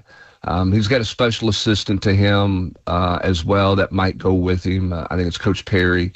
But I think the San Francisco Giants are not going to let him bring everybody with him. But because if you're the Giants and you're in management of the Giants and you've just hired a guy who's going to be learning on the job and figuring out how to manage 162 games, that's not counting spring training, and figuring out, I thought, I don't know if it was it wasn't Chris Burke. It was the pitching coach at Georgia, or the head coach at Georgia, who was a pitching coach and with the Twins, said it best. Yeah. He said the thing Tony's going to struggle with is understanding that losing streaks happen. Losing happens. You're not going to lose 10 ball games and that's your year. You're going to lose about as many as you win. Even the year he was in the pros, he said he won 101 games and he lost 61. Never lost 61 games in his life. So there's a learning curve to not just how to actually manage a game in a week, but there's a learning curve to understanding the marathon portion of this and not the sprint. And I think the Giants would want Tony Vitello to surround himself with guys who have some major league experience who can help him kind of navigate that, particularly early on in this process as he becomes a manager in the big leagues. Brent, one more on baseball before we get to Tennessee, Kentucky. Any early indications on front runners for the job? And I know Tennessee fans and former players especially might view Josh Elander as kind of a slam dunk. Is that maybe shared within the university? I don't know that it's shared university within the university. I think there's certainly people in the university who believe that Josh Elander can do this job and is ready to do this job, and they feel like that Josh Elander is a guy whose time has come to get an opportunity. And I think it's important to note that, and I think this is why the interview process is so important for Josh Elander, and I think Danny White spoke of this. I mean, Josh Elander has to make it clear to those who don't know him in this process that, and you know, Danny White acknowledged that he's not close to Josh Elander. Josh Elander's his own person. He's not Tony Vitello 2.0. And if he were to get this job, fans have to understand that. But he also has to make that clear to everybody in the interview process that he's going to do it his way. He has to have a plan.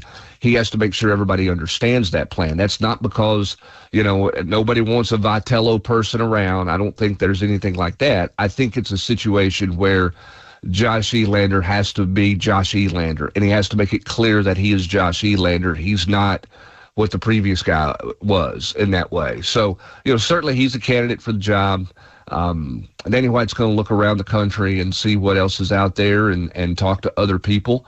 I think he'll talk to people who are at Power 4 schools and at a big level with a bigger budget. I think he'll talk to people at, quote, smaller schools that have a smaller budget. And I think they'll work through this process, and I think Danny White will be diligent. This is a very different hire than it would have been, you know, even 4 years ago. Mm-hmm. I mean, where baseball is in terms of the financial commitment, where it is in terms of the passion of the fan base now, Danny White's got to get this hire right, whoever that is. He's got to get it right, and the fan base and the players, you would hope the players would give the new person a chance, whoever that is. And certainly as a you want your Tennessee fan base to give the new person a chance too, and not just say, well, he's not that guy.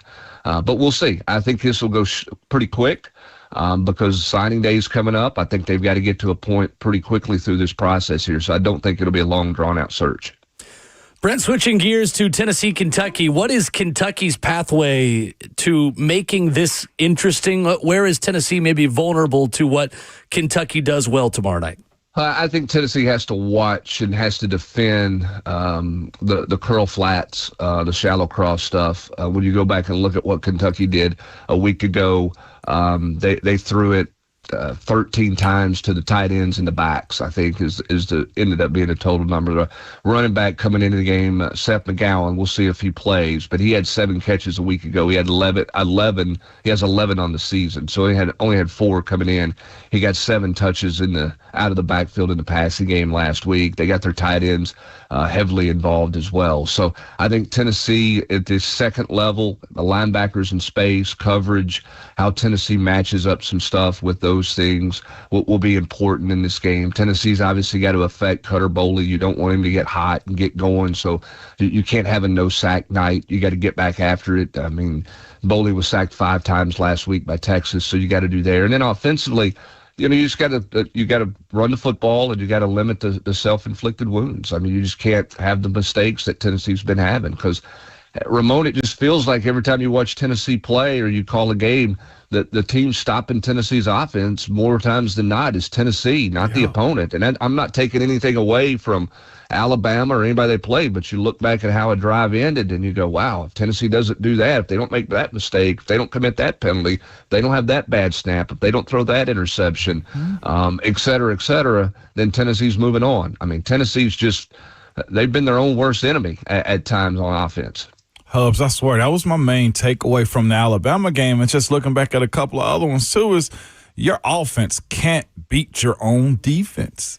And I felt like that is, you blame the Jimmys and Joes out there, but I do challenge coaching staffs in these type of moments to understand the situation you're putting your team in. Like, I look at the first half runs versus second half runs in Tuscaloosa. Where was that game plan? Alabama was doing the exact same thing, I felt like, defensively, or was it the lack of using Deshaun Bishop sooner? It was a lot that, to your point, where Tennessee can't beat itself, especially on these night road games like this. No doubt. And they've got to go out and execute better. And they, whoever's in the game, whether you're going to continue to rotate on the O-line or you're going to settle in a little bit more there. But, I mean, Bishop got 1 carry in the first quarter. Yeah. Is that something that you look at? Are you too pass happy? I mean, you better self-scout yourself as to why your offense is stumping its toe. Mm-hmm. What is it? Are there things you can do differently? The other thing to your point, too, is, I mean, the lack of explosives the last 2 weeks tells you defenses are playing you different. They're not going to let Chris Braswell just run around on you. And so how does Tennessee counter that? We saw that with a lot to do Braylon Staley in the slot. You got to get it to guys, on the move in those situations underneath it so they can turn an 8-yard reception into an explosive play, because maybe you can't get as many deep balls as you got early in the year. But you got to find some 20 and 30-yard plays, or more of them than what you found the last couple of weeks. Absolutely. Brent Hubs of VolQuest on 3. Vol Network joins us Fridays at 7:20 here on the show, on the call for Tennessee and Kentucky tomorrow night with Ramon from Lexington. Great stuff, Brent. Appreciate you as always. Thank you. Hubs. Thanks, guys. Yes, sir. Appreciate you. Yes, Brent Hubs of VolQuest with us, presented by our friends at Ascend Federal Credit Union, your financial partner for every stage of life. I don't like to say I got my favorites, but Hub is high. Of course. Hubs is high. Crushes it every week. His information so direct, so good, so clear. That Tony Vitello understanding he gave us was pretty good, pretty fair. It's always cool the amount of people that'll chime in on the show or in the chat or call us or we see around who are like, I'm not even Tennessee fans, but those VolQuest guys you have on are good. Solid. It's like we get that all the time from people of like, man, like Seriously. these guys know their stuff. Like, absolutely. We're grateful to be partnered with them. Till you get you one, but we got ours. Yeah, right. That's absolutely right. Absolutely right. Again, if you're not a VolQuest member as a Tennessee fan, it is so worth it. Mm-hmm. So worth it. So VolQuest.com, make sure you get in on that. Coming up tonight, Ramon Foster. Nashville SC plays Inter Miami. Lionel Messi. Eddie Taxeth, Nashville midfielder, dropped a little bit of a bomb in his press conference this week. If you are a casual soccer fan, if you're a diehard soccer fan, if you need a reason to tune in tonight on 104.5 The Zone or FS1 or Apple TV to Nashville SC's playoff journey, I'm going to give you a reason and a quote that's going to get you fired up, regardless of how much soccer you've watched this year. And we'll do that coming up next.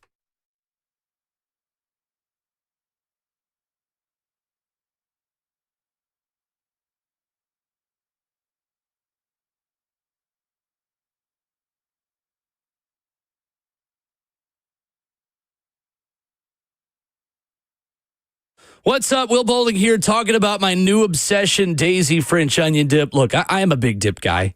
Chips, wings, veggies, whatever I'm dipping, I'm always dipping it in Daisy French onion dip and Daisy ranch dip because this stuff tastes homemade. As delicious as a homemade dip, plus they're made with real herbs and spices, other ingredients you'd find in your own kitchen. The best news is no matter what you're gearing up for this weekend, tailgates, high school football, other sports that are going on, or you just hanging out around the house, want a good snack, Daisy French onion dip is at a grocery store near you. Check it out at a local grocery store, Daisy French onion dip and Daisy ranch dip. You got to try it.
Ramona Will, 104.5 The Zone, wrapping up the first half of your Friday morning.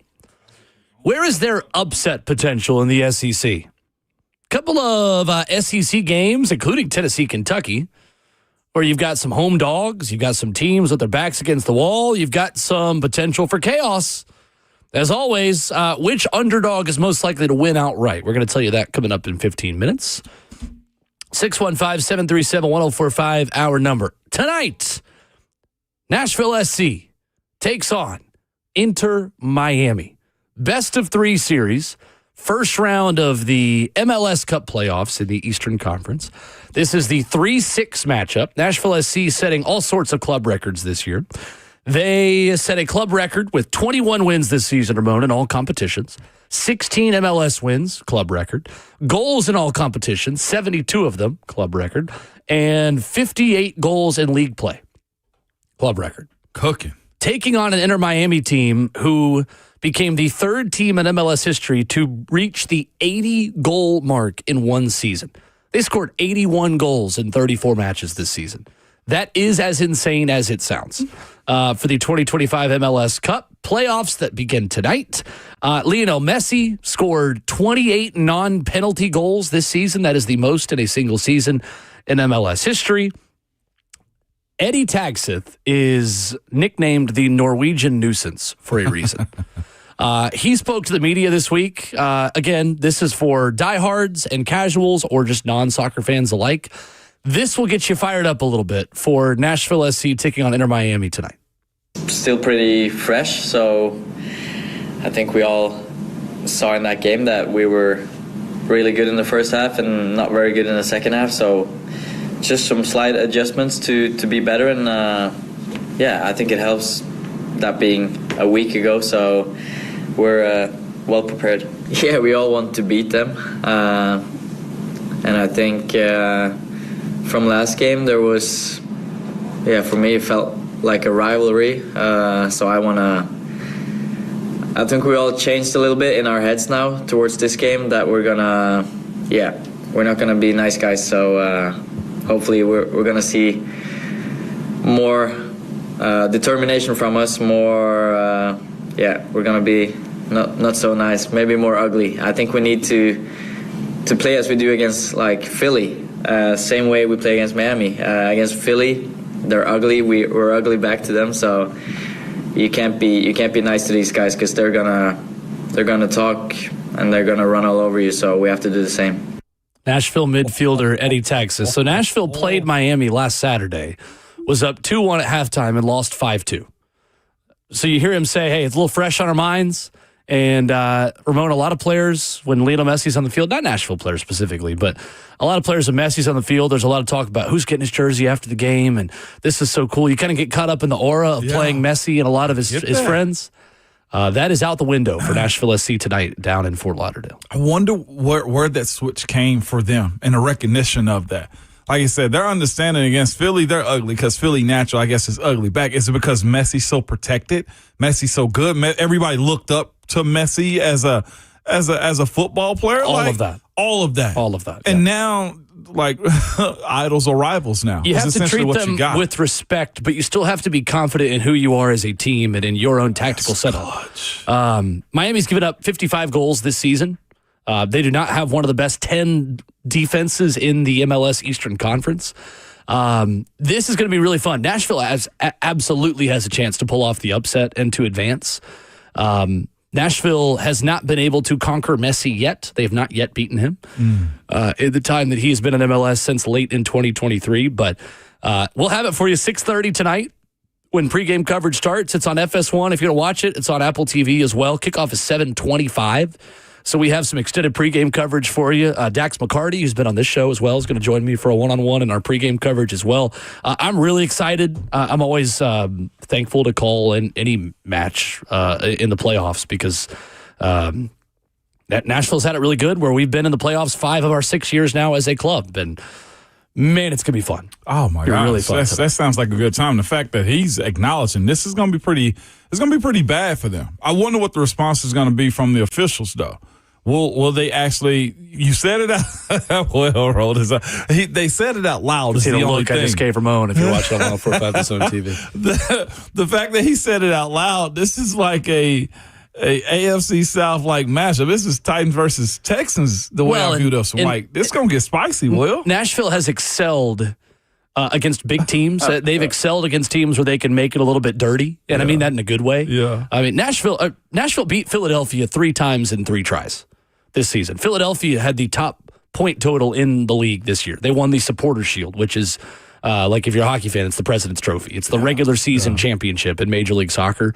Nashville beat them 3 times by outdoing them at their own game. The thing about Miami that's so tough is if you watch Messi, he walks most of the game. Yeah, he does. But he kind of lulls you to sleep and walks to spots where he knows you aren't. And the second they have the ball again, he's right back on. A switch flips, and he is sprinting into the offensive end again. You have to know where he is as he's walking around the field. We met with BJ Callahan for our pregame meeting yesterday, Nashville manager, and he told us, like, a lot of the chances they get are when you miss your chances. Yeah. So they'll counter a counterattack. Like if Nashville's got a 3-on-2 and they don't score it, all of a sudden you've got 4 guys that are walking, standing behind your defense, ready to counter the other way. And their goalkeeper gets the ball out so quickly, Rocco Rios Novo, in the fact that like he will restart the play like that because he knows that Messi's just walking. Like he's just waiting, and like almost like you would call like cherry picking on recess. Yeah, like the one kid that don't want to play defense. Like that's essentially Messi, except that he's the greatest of all time in the sport. And then he's ready to go. He's allowed to do that. So 6:30 pregame here in the Zone. I'll have the call with Eddie Carvacho.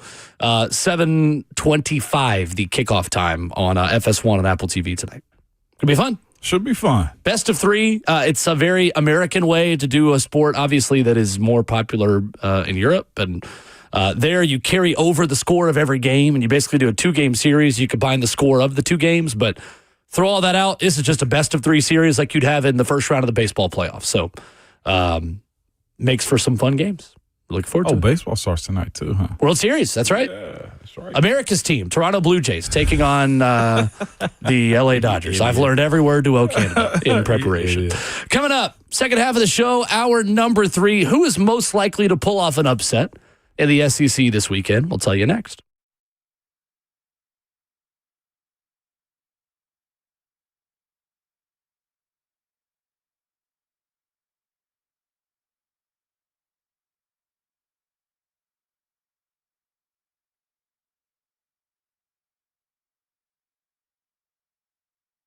What's up? Will Bowling here, telling you again about my new obsession, Daisy French onion dip. Watch parties is when I just chip and dip myself to death. It is my guilty pleasure during football season. It's not necessarily breakfast, lunch, dinner all the time when there's so many football games on to watch, so many things in the best sports month of the year in October. No, you're just snacking throughout the day. This weekend, make sure you head by the grocery store, pick up some Daisy French onion dip, Daisy ranch dip, as you are getting your menu ready. They are as delicious as a homemade dip, and they're made with real herbs and spices, plus other ingredients you'd find in your own kitchen. So make sure you try some Daisy French onion dip. It is delicious. Grab some at a grocery store near you. Your chance to get that rare, hard-to-find luxury timepiece is here. At Genesis Diamonds, it's today and Saturday. Genesis is hosting the epic pre-owned luxury Rolex events featuring stunning new selection of these hard-to-find watches, Submariners, Daytona, Sky Dwellers, Pepsis, Batmans, and men's and lady watches. At this event, you can get never-worn fresh models also that people wait years for during this event. You can take advantage of special pricing and up to 60 months zero-interest financing. And listen to this. With the purchase of any luxury pre-owned Rolex at this event, Genesis will give you a pair of 4-carat lab-grown diamond stud earrings of the highest quality, absolutely free. And if you are already a Rolex owner, bring your old Rolex to trade or meet Genesis buyers on site to receive top dollar for your Rolex.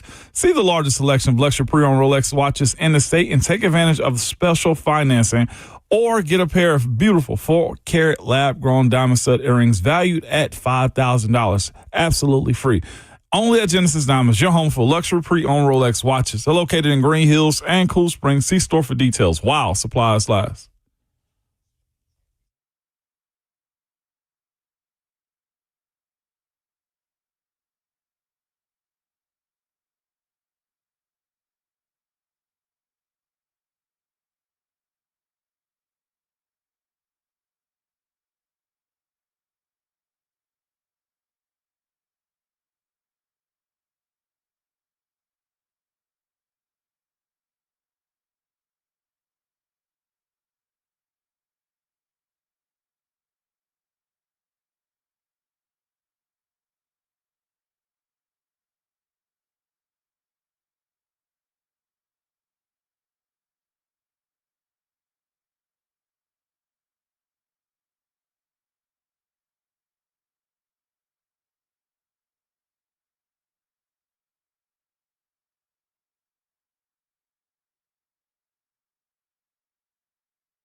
Just before 8:02, good morning, live from the 104.5 The Zone studios. I'm Justin Hawkins. The Titans are back on the road to face the AFC leading Indianapolis Colts. Interim head coach Mike McCoy leads the Titans in his first road game as head coach to Lucas Oil Stadium Sunday with kickoff at 3:25. Lee Company countdown to kickoff hits the airways at 12 o'clock. Then Titans countdown on Titans radio starts at 2:30. Then kickoff with Taylor Zarzour coach Dave McGinnis for Titans and Colts is at 3:25 right here on 104.5 The Zone. Thursday's injury report, still no sign of Jeffrey Simmons with a hamstring, Calvin Ridley with a hamstring, and Bryce Oliver at practice. Meanwhile, the Titans placed cornerback LeJarris Sneed on injured reserve yesterday with a quadriceps injury that will force him to be sidelined at least the next 4 games. In college football this weekend, number 17 Tennessee travels to Lexington to face Kentucky with a 6:45 kickoff. On Vol Network, Mike Keith and Ramon Foster have the call right here on The Zone with coverage starting at 4 o'clock. And then on West End with ESPN's College Game Day on site, number 10 Vanderbilt hosts number 15 Missouri at 2:30 on ABC. Tonight, Nashville Soccer Club's MLS Cup chase starts as the boys in gold travel to Miami to face Lionel Messi and Inter Miami CF for Game 1 of a best-of-3 in Round 1 of the MLS Cup playoffs. First kick is at 7:25 Central, and pregame coverage starts on 104.5 The Zone at 6:30 with Will Bowling and Eddie Carvacho. Tonight, World Series Game 1 on Fox as the Toronto Blue Jays host the Los Angeles Dodgers. First pitch is at 7 o'clock. For all your foundation repair and waterproofing needs, you got to go to USSTN.com. Breaking news at once on your home for the Titans and Vols. This is 104.5 The Zone.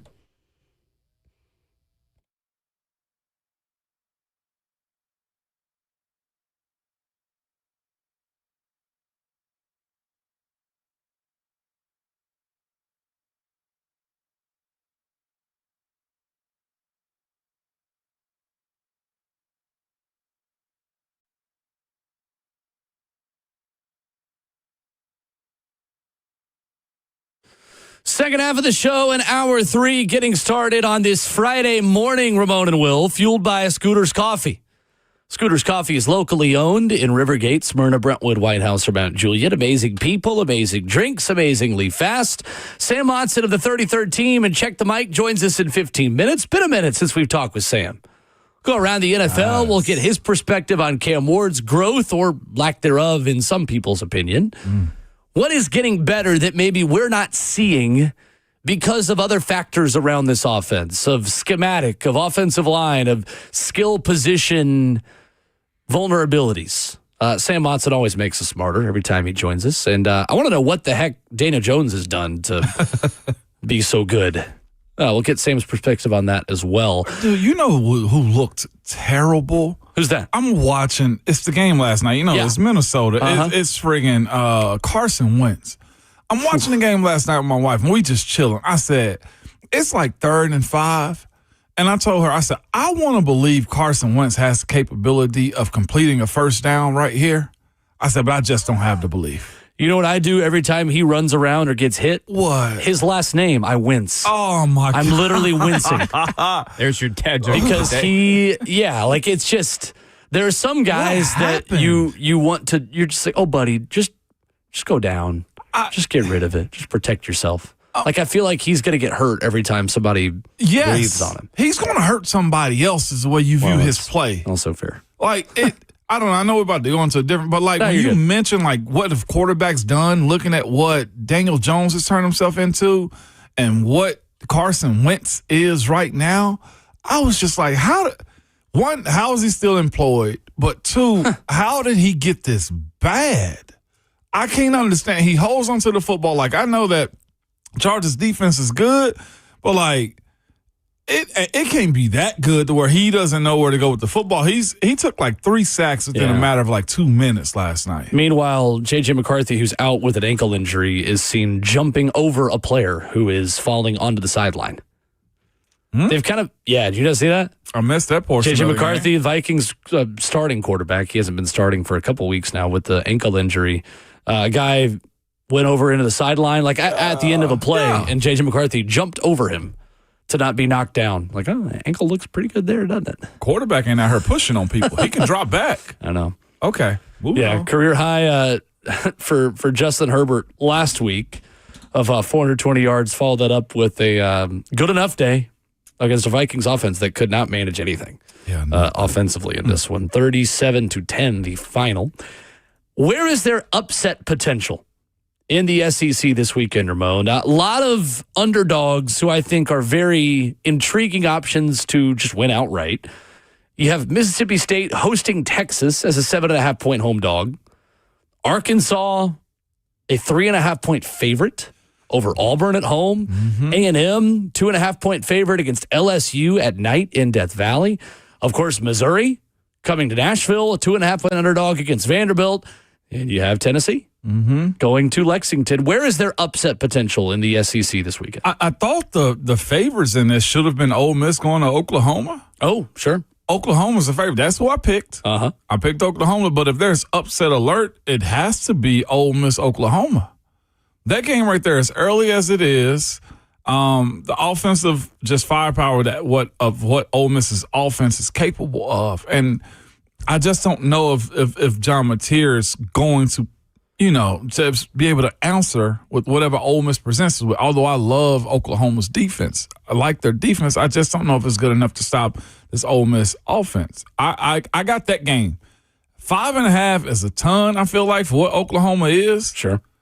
And what I consider how good I consider Ole Miss to be, that one's as confusing of a game as it ever is. But I picked it in my Thursday 3. I'm weird in this one. Again, matchup of weaknesses where I start to evaluate games like this. The 12th best rushing offense in the SEC in Oklahoma at only 129 yards per game against the number 15 run defense of the SEC in Ole Miss, who is allowing 166 rushing yards per game. Which weakness is more glaring in this matchup? Is it that Oklahoma can run against Ole Miss because Ole Miss is so bad at stopping the run? Or is it that Ole Miss can finally stop a running offense at Oklahoma that is a little bit too reliant on the quarterback run game? Running backs have struggled for Oklahoma to find space in the run game. It has forced John Mateer's legs to have to be a really big part He's good of that run offense. What does that look like in this game? And what does it look like for Ole Miss in the same sense with Trinidad Chambliss? Yeah. What are you asking Trinidad Chambliss to do in this game?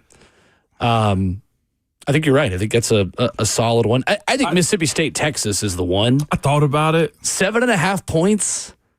That's a lot of points for a Texas offense that's just totally anemic. So last year, Mississippi State was able to run the football on Texas because they made a business decision. We're going to put 2 safeties back.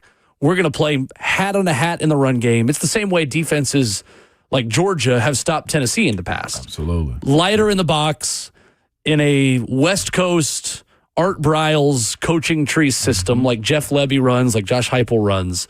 If you have got guys that can just play one-on-one in the run game and get stops, you can take away the explosive pass game. Mississippi State had success running the ball last year against Texas. They ran for 134 at 4.1 yards per carry. Mississippi State actually controlled time of possession against Texas last year. And then Texas won the game 35-13. Is Fluff Bothwell ready to hit some explosives in the run game against a really good Texas defense? But without Michael Ta'afe, the really good safety for the Texas defense, can they limit the explosives for a State offense at home that I think can still make some plays in this game? Like that one still comes down to, can State hit a couple of big ones to where they don't have to extend some of these 8, 9, 10 play drives? Their ability to hit a couple of big explosives in the pass game or even just in the run game all of a sudden puts a little bit of pressure on Arch Manning away from home and that offensive line for Texas away from home to produce. And I do not trust that offense at all to do much of anything. And here's the thing about what Texas offense presents to you too is Mississippi State's pace, as you said. Like, you look at what they are against the Vols and how they were able to run the football and how they can get up and down the field. And the other part that's problematic for Texas is there a Kentucky hangover? Do they leave out of that Kentucky game, although they won, with a whole lot more questions about what they're capable of? This is a team in Kentucky that also paced them. They kept the ball, held on to the possessions of the football, too, from time to time, and incorporated escape plays for their quarterback. This is where it can be very problematic for Texas. The only thing that goes against Mississippi State is Blake Shapen. He can make some mistakes, man, in just with the football in his hand or his inability to make decisions with the football. I was shocked after the game we played him that their fan base was upset with him. I was just like, Blake Shapen is nice. What are you guys talking about? Then you also watch his play a little bit more and you see why they're upset. Right. His inability to make a play for them when they got to have it, that's the only place where Texas's defense, and I feel like, can take advantage of what they are and what this matchup is. Mississippi State also leads the SEC in interceptions with 10 of them. Yeah. This season. The thing for Mississippi State that they've just done all season is they are so penalized. And you're always going to be a heavily penalized team when you run tempo. Yeah. You're just more likely to make some bad mistakes when you are going as quickly as they do and as quickly as Tennessee does. Mississippi State has more penalty yards per game than anyone else in the SEC. 74.5 penalty yards per game is 5 more than Auburn, who's 15th. In that department. That's a tough way to live. You're just not going to upset teams like Texas, even though Texas is not the Texas we expected, by getting that many penalties in critical spots. And really, Ramon, without some of those big penalties, they might beat Tennessee. Right. No, seriously. With a lot of the mistakes they made in that game. And that one bad missed tackle changes that game, too, in overtime. I'm looking at CBS Sports right now, and they're talking about underdog, upsets right here. They got the the Ole Miss and Oklahoma game. They're picking Ole Miss as far as the DraftKings betting odds on this one. I mean, a ton of underdogs that have got potential. I think Missouri beats Vandy. I think it's a bad matchup for Vandy and a team that can sustain drives and outdo their pathway to success. I think Auburn at Arkansas. What is the desperation factor for Hugh Freeze? I think he might be done if he loses that game. Honestly. 3.5 point underdog in Fayetteville. I'm shocked by this one. I can't believe it washed out this fast for Hugh. Got quarterback. You got to win. You have to win. And I know that's the easiest take to ever have in a situation like this. But Hugh came in with God level status. I felt like coming back to the SEC like this. He was the guy that could beat Saban, and then when Saban retires, that doesn't really mean as much anymore. No, it does not. And as we said when he got hired, we were on the right side of history with this, Ramon. Like, he'd go beat Saban and then go lose to a really bad Arkansas team. Wow. He would beat really good SEC West opponents, then lose to Memphis. It was not always as perfect at Ole Miss, maybe, than I think many make it out to be. And I'm glad Tennessee avoided that. There was a loud contingent of Vols fans that wanted Hugh Freeze to be their head coach when Josh Heupel was hired. And I do remember that being the case. Very glad these are not our issues. Yep. And Danny White we trust. That's right. Or do we? Yes, we do. Well, we do. Sam Monson of Check the Mic and the 33rd Team talks Titans, Colts, and NFL headlines with us next.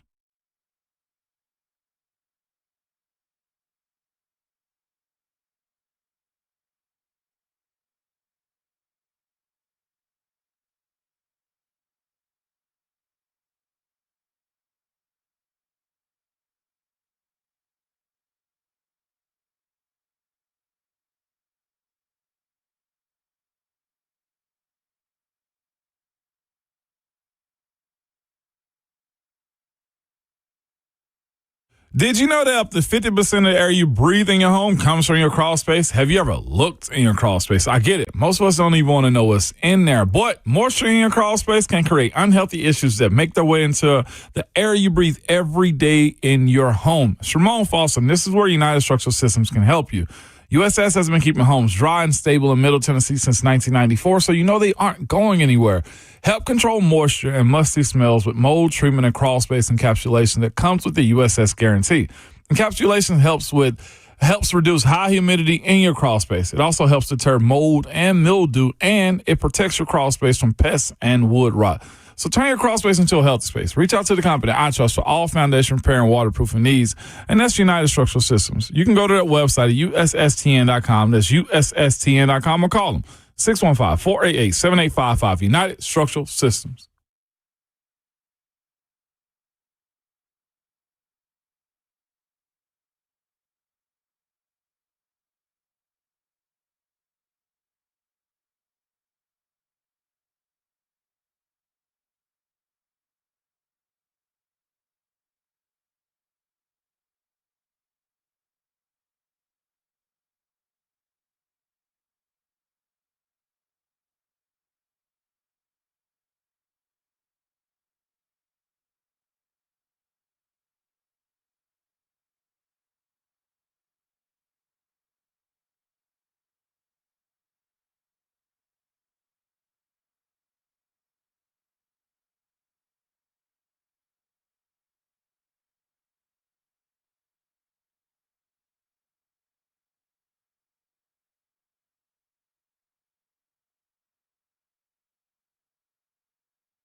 Ramona Willow, 104.5 The Zone is fueled by Scooter's Coffee, locally owned in Rivergate, Smyrna, Brentwood, White House, or Mount Juliet. With 11-year NFL veteran involved for life, Ramon Foster, I'm Will Bowling. Pleased to be joined this morning by our very good friend Sam Monson of Check the Mic, the 33rd Team. Check the Mic, a must-download, must-subscribe podcast for NFL fans. And if you're listening to us, of course you love the NFL. Sam, what's going on, man? Good morning. Morning, Sam.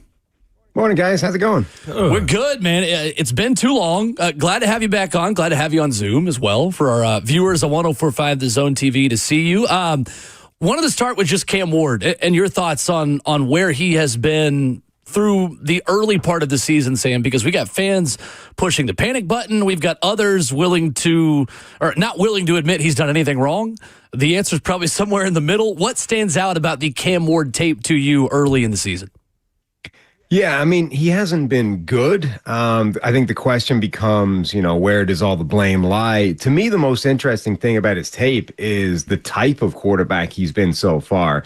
If you watched his tape in college, he has not been that player in the NFL. One of the big kind of descriptors that everyone was talking about from his college tape was this guy goes big game hunting all the time. Like, he's looking for the explosive play. He's passing up, the cheap profit to try and get a touchdown, to try and get an explosive, to try and get a huge play from somewhere. And then every now and again, you're going to get some terrible plays. You're going to get some of these awful turnovers because of that. And it was worth the trade-off because the positivity was so good. The explosives were there.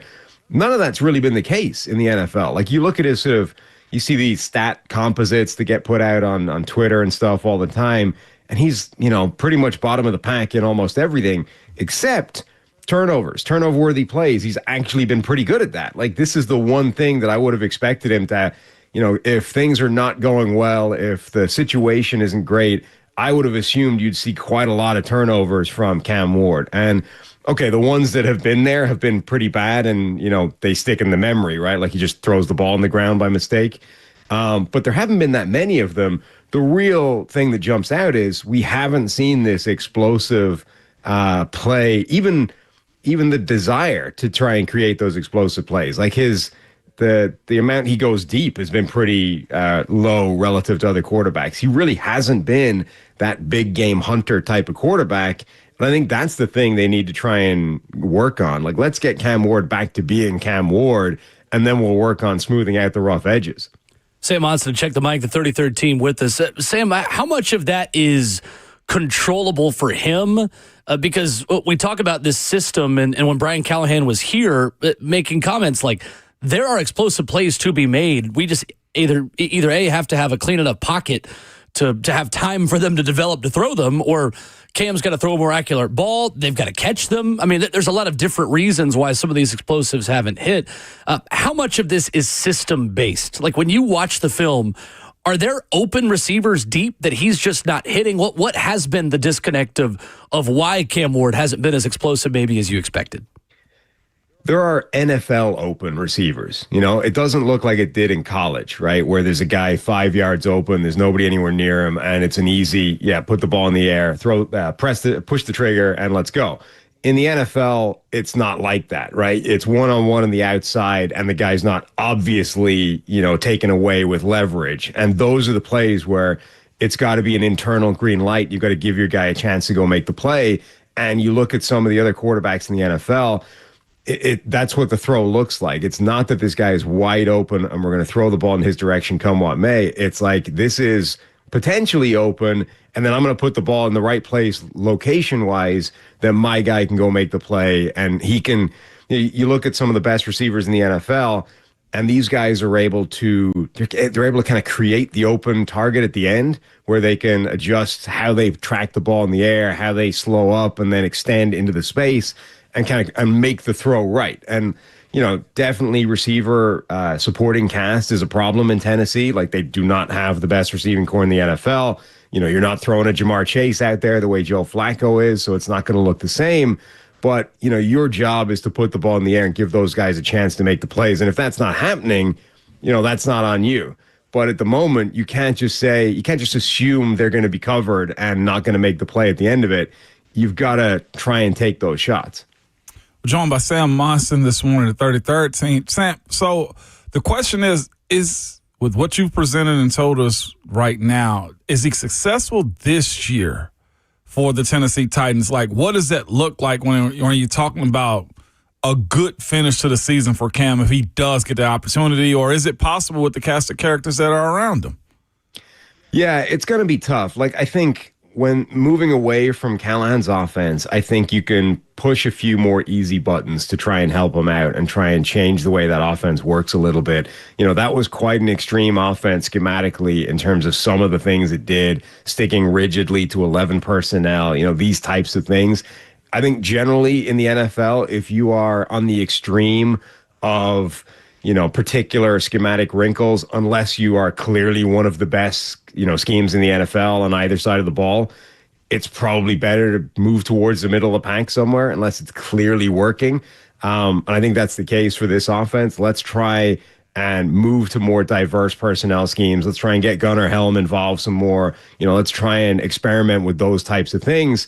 And then let's just try and, you know, give Cam Ward the confidence to be the type of big game hunter that he was in college. Say, look, this year's done already, right? It's a write-off. There's no risk anymore, right? It's not a problem if you have a turnover throwing it to double coverage deep down the field. Like, what's the worst that could happen, right? The season's already toast, so let's go. Let's try and create those explosive plays, and let's build for next year. Let's get you in a space where you're already cooking, where you're already, you know, diagnosing these coverages deep down the field, where you're taking those shots, you know, you're hitting those cover 2 hole shots, you're being aggressive, and then next offseason, when we've helped you out a little bit more in terms of receiving talent, when we've built things around you a bit more, we've got a real platform to work from. I think that's what this needs to look like for the rest of the season for Tennessee. Like, you know, obviously you want to win games, but let's focus on trying to change behavior at the moment. Let's try and get Cam Ward in a position where we like where he's going next year. The Titans got a big task in Indianapolis this weekend. What changed with Daniel Jones? Is it system? Is it the team? What happened? Because now you got a way different version of him than we've ever seen in New York consistently like this. Yeah, I mean, dude, that Colts offense is a wagon. Like we were saying coming into the year, like if you look at what's around him, this is probably the best receiving core, offensive line, and coach that's ever been around Daniel Jones. And I think if you're talking about quarterbacks and a support structure, to me, it's those 3 pillars. Like those are the 3 things that you can really move that help a quarterback out. And all 3 of them were probably even coming into the season, forget hindsight, even coming in, you could make a pretty strong case that all 3 of them were the best he's ever dealt with. So the chances are we were going to get, you know, as good a version of Daniel Jones as you can get. And remember, like, as much as he disappointed in New York and eventually he was run out of there, he did get given a sort of $40 million a year contract at one point. Now, you know, we can debate whether that was smart and whether they got greedy that offseason and tried to keep everyone around, but it's not like he was a straight bust 24/7 and, you know, never showed anything. He had shown that he could be a viable starting quarterback in the NFL, and now you're upgrading everything around him. So really, like, he doesn't even need to play great, and he has at various times this season.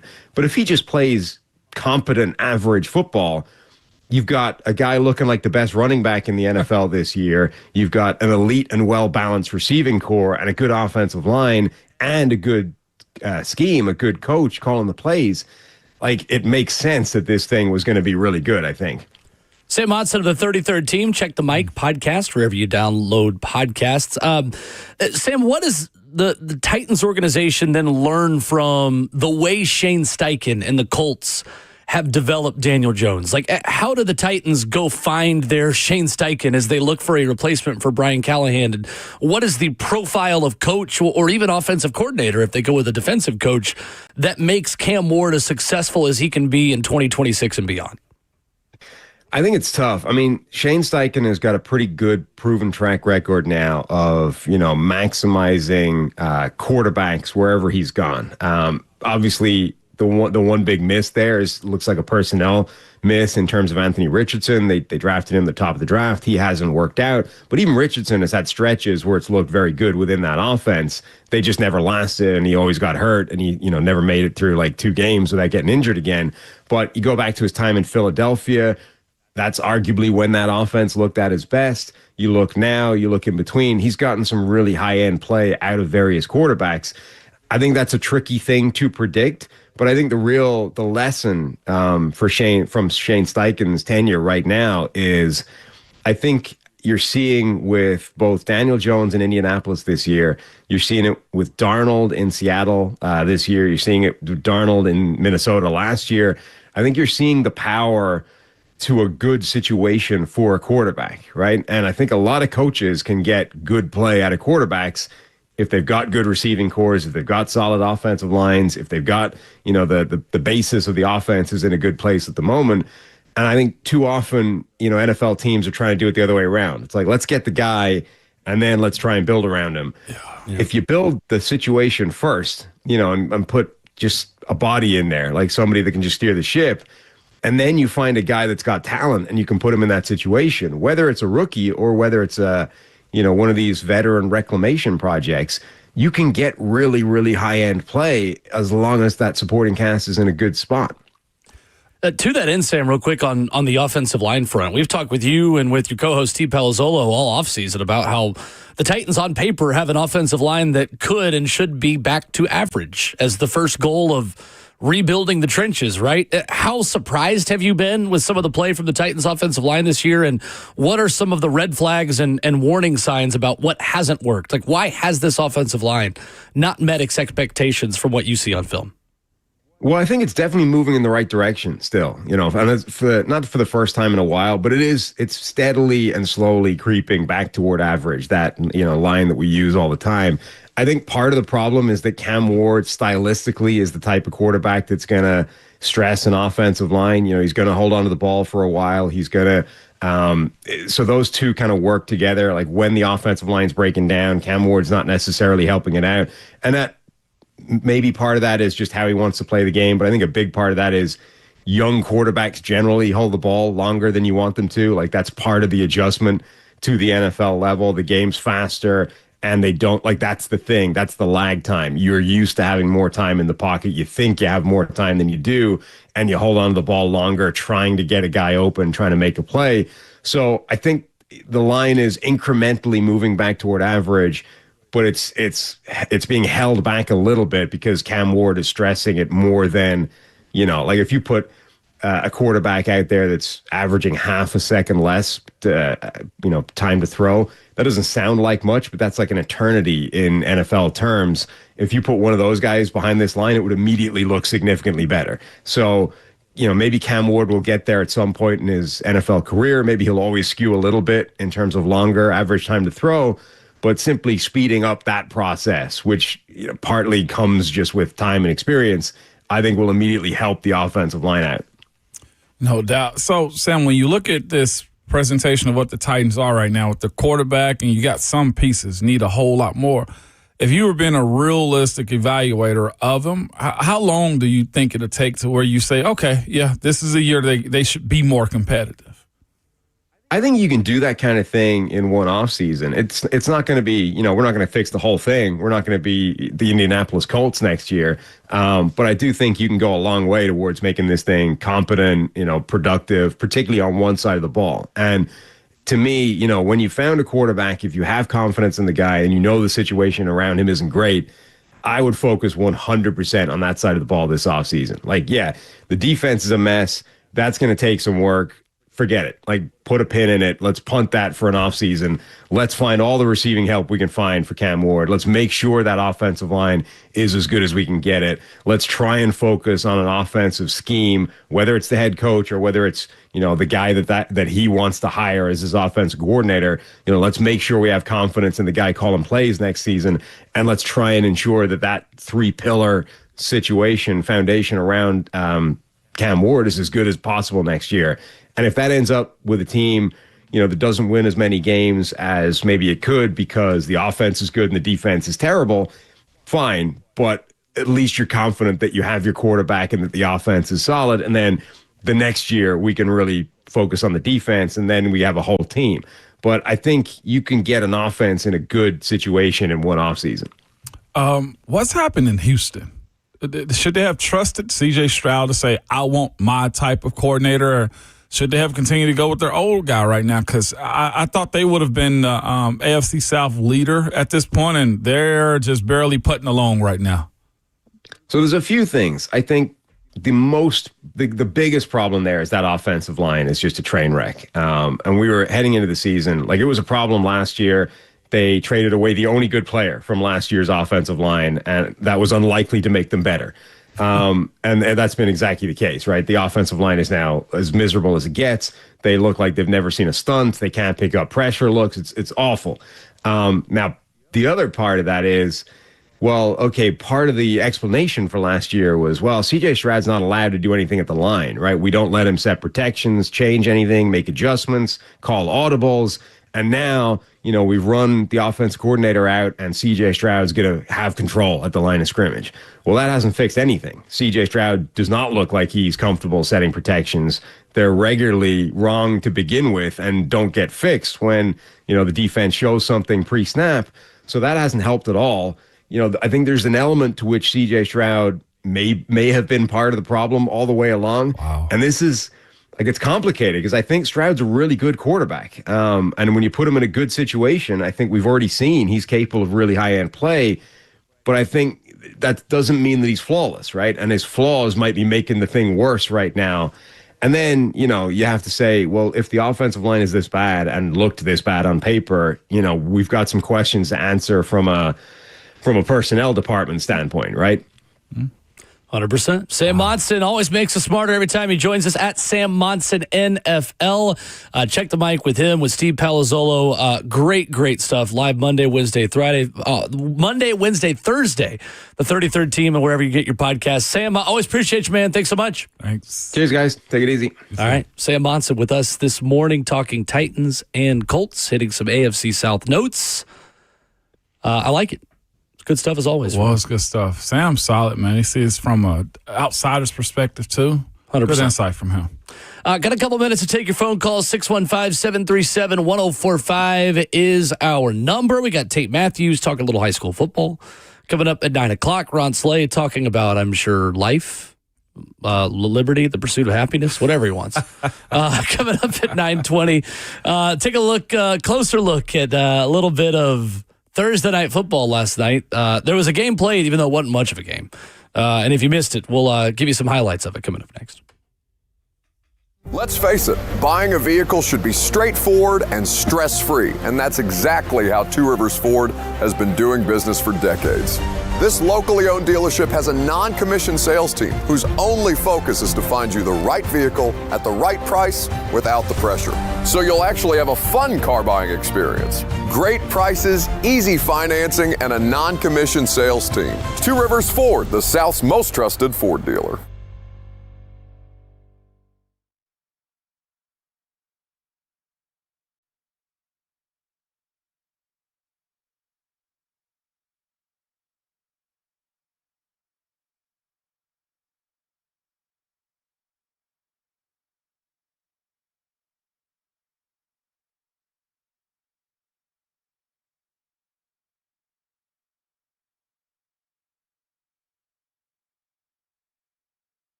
Ramona Willow, 104.5 The Zone, fueled by Scooter's Coffee. What I have just read on the internet, even for the internet, Ramon is bold. What you got for us, man? In the Knoxville News Sentinel this morning, there is a column about abolishing Rocky Top.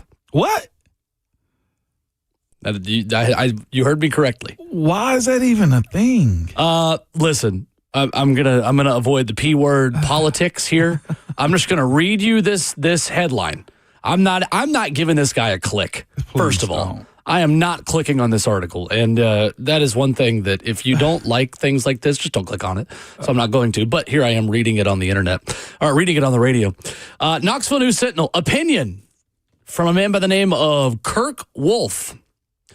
Recent attacks on federal officers should lead the University of Tennessee to stop fanning the flames of violence with this song, Rocky Top.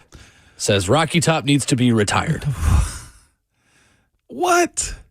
Anyway, we can file this type of stuff in the world. Like if that's the case, there's a long list of songs that we got to get banned, and we're gonna go this route. I hope this guy laughed when he submitted this. He didn't. These types of people don't laugh. They don't understand humor. They don't understand logic. The problem is we got too much information in our hands. That's what it is. This is fun. We need to go back to like reading books and like just doing simple things in life, because when you give people idle time with idle hands and they got a phone, this is the type of stuff that comes about, Will. And we just got to shut these people out. Like the idea of putting people on like different hallways, like we should be able to put like your education to test, like for the simplest of just situations. You know what I'm saying? Just how dumb can you be is what I would say to people like this. Anyway, I'm not going to get into the political commentary he has for it. I just wanted to read that headline because we should joke this person. We should ridicule this person. Like this person's face should be on the middle of a bull's eye, and like that's the type, like that's the violence that we're looking for right there. Like that is. It's beyond the thought of just being a responsible adult is the way I look at that situation. Like that's the type of person that skipped bills on purpose. What's dumber, this column or the Alabama radio show that thought that Rocky Top was in North Carolina? I'm going to go with this column. Okay. I don't think you can be any dumber than what an Alabama person said about Rocky Top at that point, where it says Rocky Top, Tennessee in the actual song. It's where's the drop with Babs? This is so dumb. 2 straight weeks of really dumb media coverage regarding Rocky Top. And we got to be able to call it that. Too dumb. Oh, and I hope that person didn't graduate high school. It's really funny. Yeah, no. This is why the world laughs at us at times right here. You are the reason. Yes. There's probably 2 pipes inside of his bedroom right now. 2 pipes. Not one. No, 2 of them. Oh, my gosh. Last night, the Minnesota Vikings managed 10 points, 37-10 loss to the Los Angeles Chargers. Are those the best uniforms in football? I loved them. The Chargers dark blues. They were dope. I know doing uniform analysis to start off talking about a football game is not the best place to start, but I think that's the best uniform in football. It looks good. It looks real good. The dark blue with the bolts on the pants. I was just like, go off, King. That's right. A lot better than the mustard yellow they wore a couple weeks ago. I think they learned. I like those too. I think they have the best jerseys in the NFL. The Chargers. Chargers, though? Yes. I think they have the best jerseys in the NFL. Man. 49ers not far behind. Niners not far behind. With the shadow numbers. Oh. I'll even go Navy Blue Cowboys. A lot of people ain't going to like that, but Navy Blue Cowboys is legit. That's your fandom as a kid. That's my popping up. That's exactly what that is. You know me. I do know you know me. Yes. Sundays on Fox watching the Star. Yeah, that was a thing before the Titans came to town. That's for sure. The biggest thing I think watching that game, poor Justin Jefferson.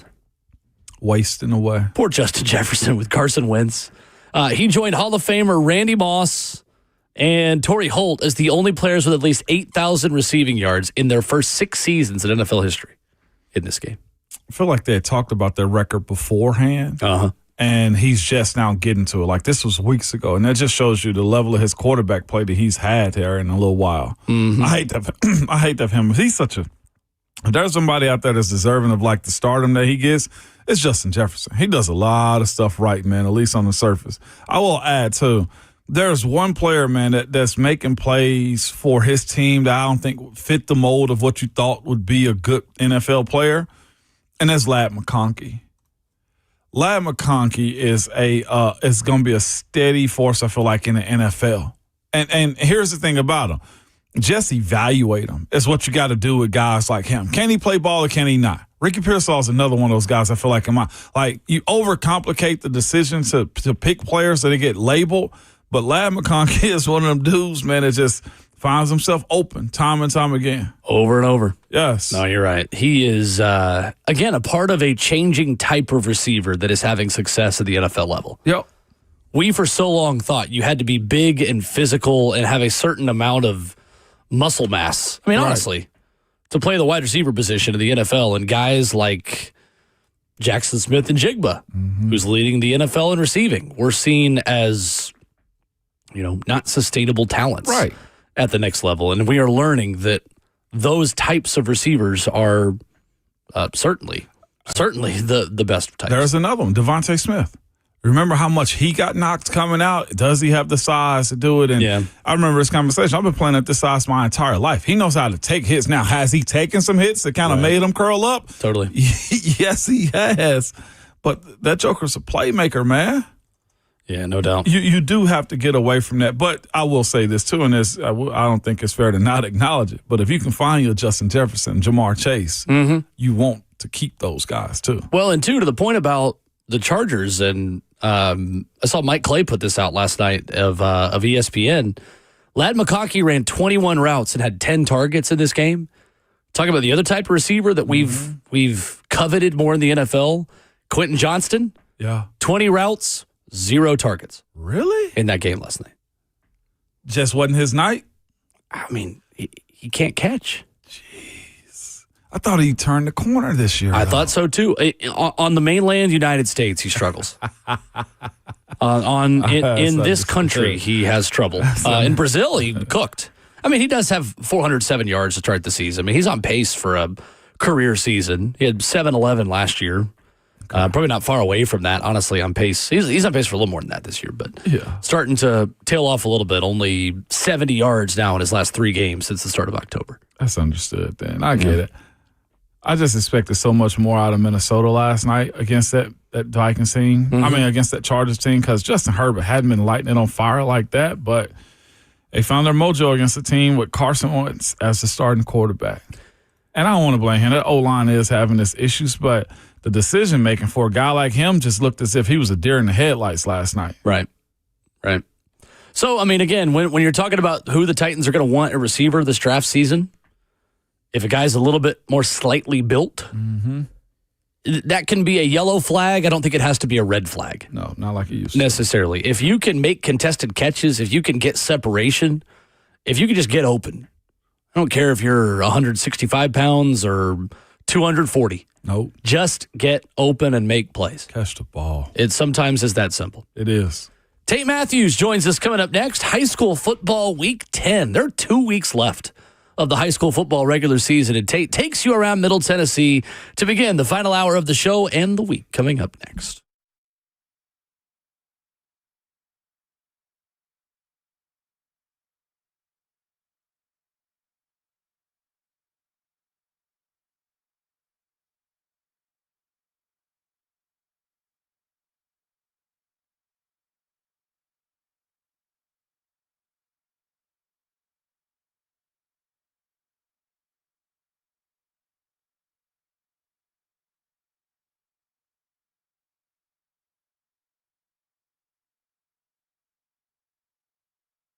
It's Ramon Foster from Medical House Calls, man. I tell you guys all the time, they got multiple services available for you for active recovery or IV, from workouts, just life in general. I tell you guys all the time, that Saturday showdown, you're going to need a Sunday boost, man, and that's where Medical House Calls can play a role for you. The process is simple. Well, you can go to medicalhousecalls.com to start your setup of getting them over to your place, or they'll meet you anywhere. But it's 7 days a week, Monday through Sunday, and they have same-day appointments available or next-day guaranteed. You can call or text them, and they will assess what you need. After you've had a quick call with them, they will schedule your visit. Medical providers will show up to your door ASAP, man. And Medical House Calls, what they're trying to do for you is this. They're trying to bring back the concierge to medicine. No more waiting in germ-filled urgent care rooms, appointments that don't fit your schedule, uprooting your life, kids, schedule in order just to get to the doctor to get yourself taken care of. Again, I told you a second ago, website is medicalhousecalls.com. Make sure you tell them that Ramon sent you. What if you could pull up to $500,000 in cash out of your home and drop your mortgage rate to 4.99% APR?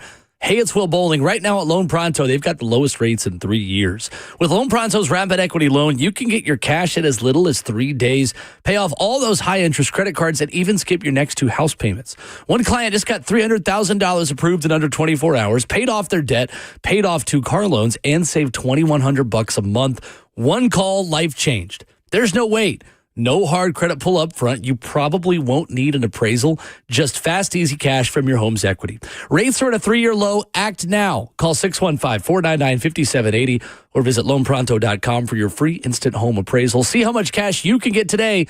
Loan Pronto, A+ rated with the BBB, annually 2,500 5-star Google reviews. Call 615-499-5780 and see how much cash you can get today. LoanPronto.com. Equal housing lender, NMLS 1661781. On approved credit. Visit NMLSConsumerAccess.org.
9 a.m. Good morning, live from the 104.5 The Zone Studios. I'm Justin Hawkins. The Titans back on the road to face the AFC-leading Indianapolis Colts. Interim head coach Mike McCoy leads the team in his first road game as head coach to Lucas Oil Stadium on Sunday at 3:25 kickoff. Lead Company countdown to kickoff hits the airwaves at 12 o'clock. Then Titans radio and for Titans Countdown starts at 2:30. Then kickoff with Taylor Zarzour and Coach Dave McGinnis at 3:25 for Titans and Colts right here on 104.5 The Zone. The Titans will be missing at least cornerback LeJarris Sneed on Sunday as he was placed on injured reserve yesterday with a quadriceps injury that will force him to be sidelined at least the next 4 games. In college football this weekend, number 17 Tennessee travels to Lexington to face Kentucky with a 6:45 kickoff. Mike Keith, Ramon Foster on Vol Network have the call right here on The Zone with coverage starting at 4 o'clock. And then on West End with ESPN's College Game Day on site, number 10 Vanderbilt hosts number 15 Missouri with 2:30 kickoff on ABC. Tonight, Nashville Soccer Club's MLS Cup chase starts as the boys in gold travel to Miami to face Lionel Messi and enter Miami CF for Game 1 of a best-of-3 in Round 1 of the playoffs. First kick tonight at 7:25 Central, and pregame coverage on The Zone starts at 6:30 with Will Bowling and Eddie Carvacho. And tonight, World Series Game 1 on Fox as the Toronto Blue Jays host the Los Angeles Dodgers with first pitch at 7 o'clock. For all your foundation repair and waterproofing needs, you got to go to USSTN.com. Breaking news at once on your home for the Titans and Vols. This is 104.5 The Zone.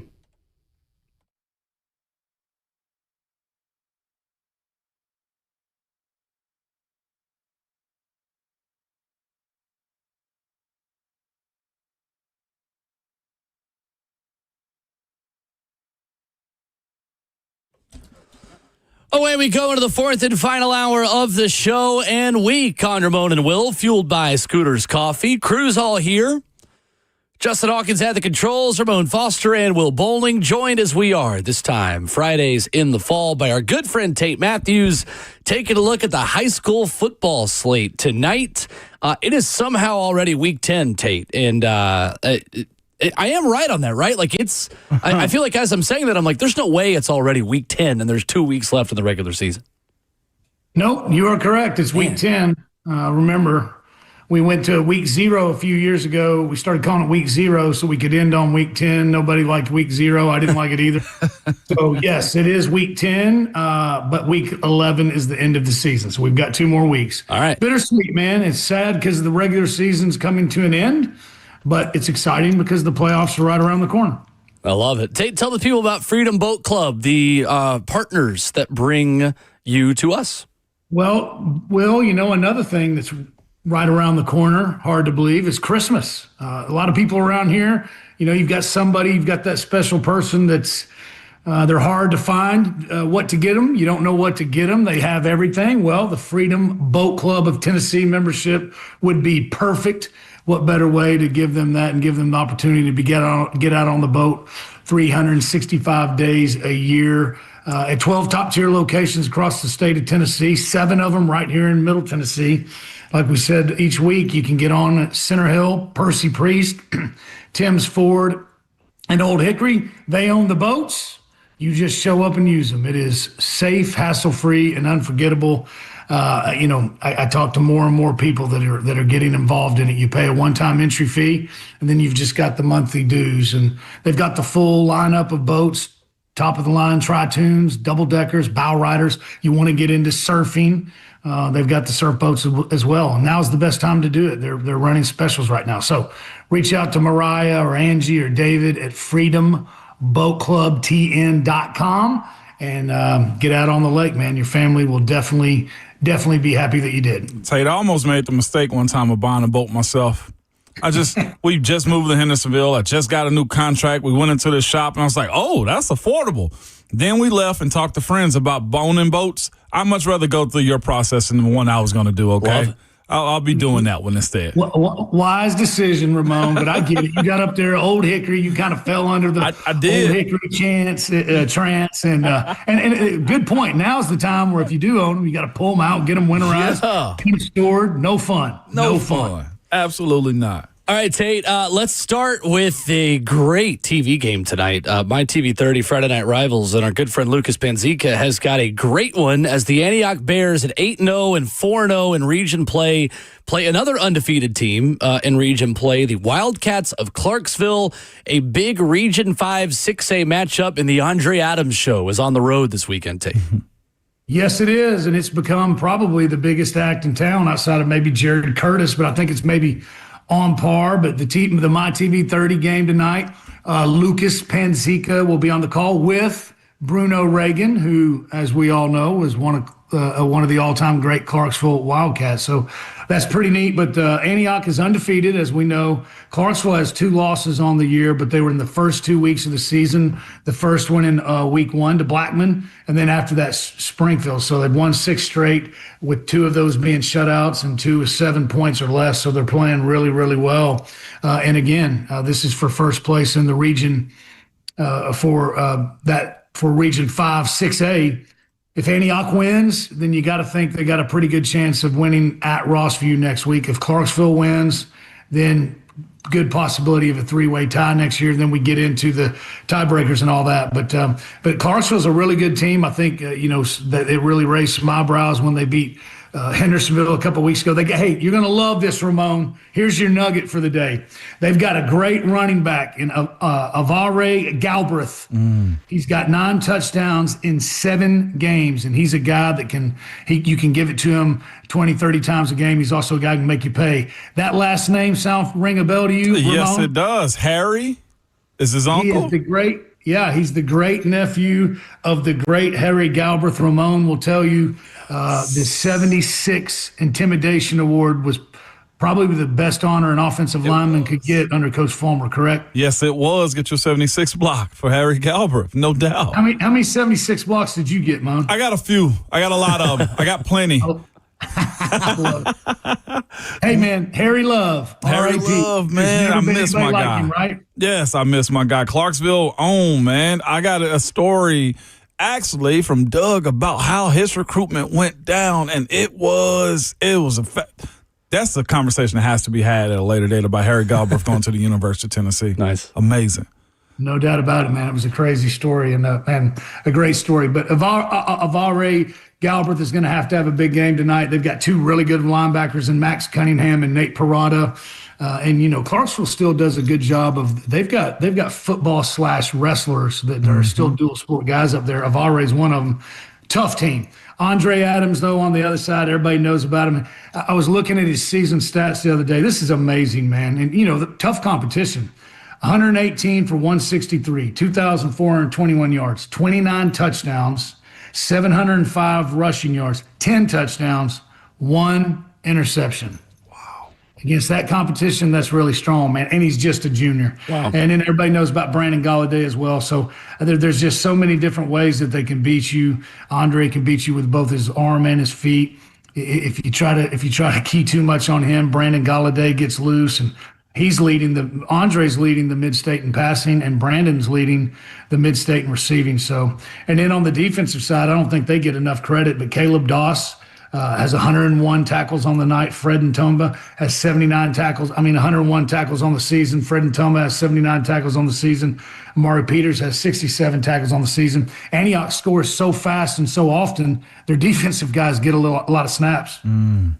Man, Brentwood at Independence. How do you see this one going right here? With Brentwood having a better record, does that matter in this type of matchup? Not when these two get together. It's come down to these two for a lot of years. But what's cool about this is, Ravenwood's been so dominant and still unbeaten. I think this has kind of flown under the radar a little bit.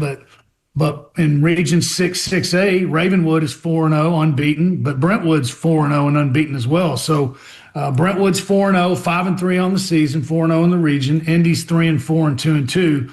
So Independence still has a chance to get second place if they can get the win here. Brentwood, if they can win this one, they go into week 11 in the Battle of the Wood on October 30th to play Ravenwood for the region title. So it's a huge game. Brentwood's 3 losses. 2 of them are to Brentwood Academy and Page.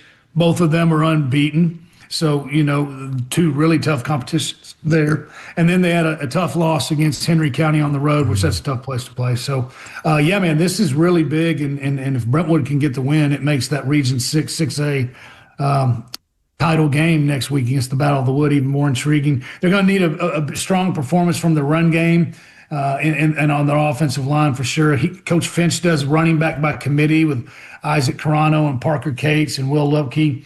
But Parker Emerson is back, and I know Will knows a lot about him, but he's back this year. He's a guy that they'll play him at wide receiver. I mean, he's back this week. They'll play him at wide receiver, play him at running back.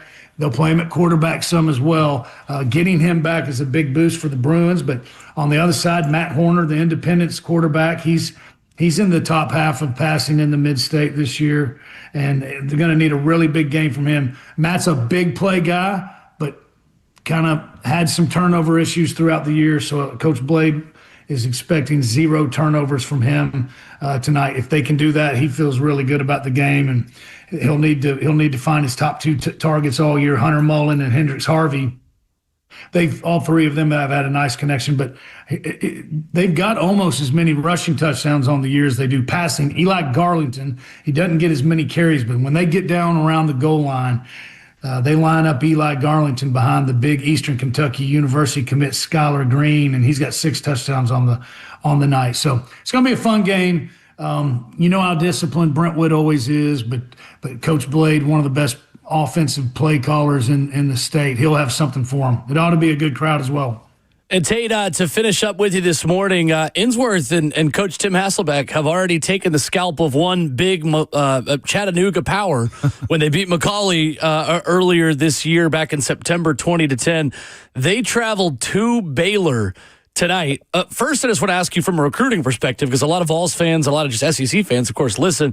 How legit is David Gabriel George? And first of all, if there's a running back better than him in that class, I'd love to see him. And secondly, what does Innsworth have to do to pull off this upset?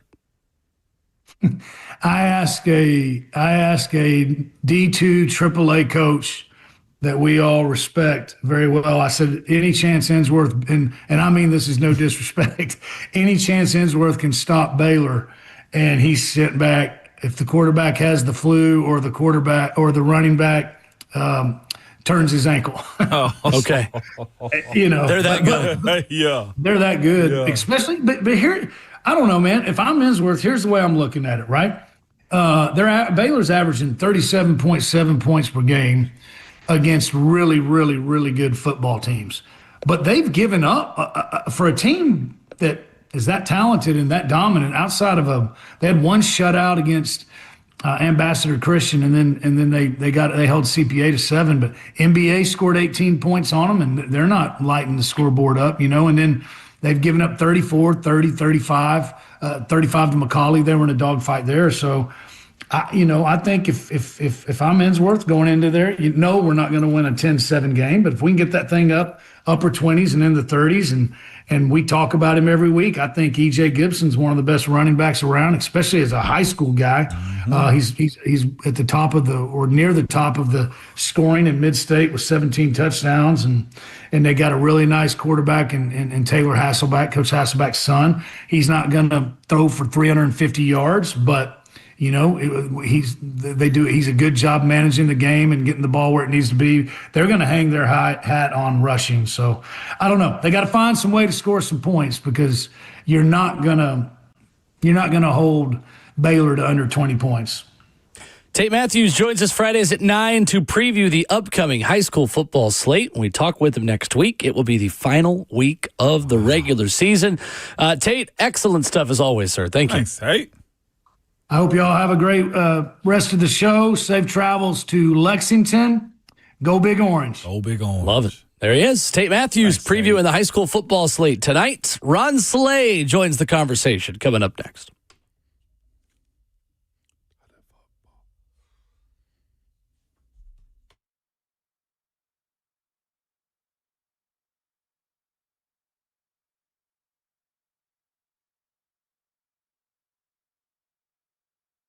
It's Ramon and Will for Volunteer Traditions. I told Will, it was a couple weeks ago, I went up to Gallatin to the actual store. Brick and mortar. Yeah. It's amazing. It is amazing. It's over in Gallatin by the theater, if you know where that is, going into Gallatin. And it's awesome. They got a great display of stuff in there. And just the customer service also was phenomenal. It wasn't because it was me. Okay, I just want y'all to know that, okay? If you have any inkling, just some extra cash that you want to go get some gear, Will, Volunteer Traditions where you need to go. It is the best of the best. And if you are not in Middle Tennessee, you can't make it to their place up there in Gallatin, volunteertraditions.com. If you've been watching us on our stream and our video stream, or if you just see us out and about, you know that we're wearing Volunteer Traditions all the time. They were nice enough to send by some of the fleece outerwear that they just released for the fall. Guys, not only does this stuff look good, it's the right shade of orange. It's got the throwback logos. It's soft.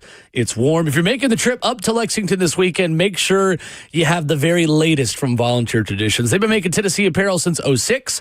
They've got everything you need to cheer on the Vols on game day. Polos, tees, hoodies, sweatshirts, you name it. They've got it online at volunteertraditions.com.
Ramona Will, 104.5 The Zone, fueled by Scooter's Coffee on this Friday morning.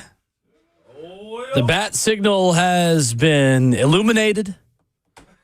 The theme song is playing. Ron Slay is in the building. He'll plug in his headphones in a minute. Ramon Foster's here.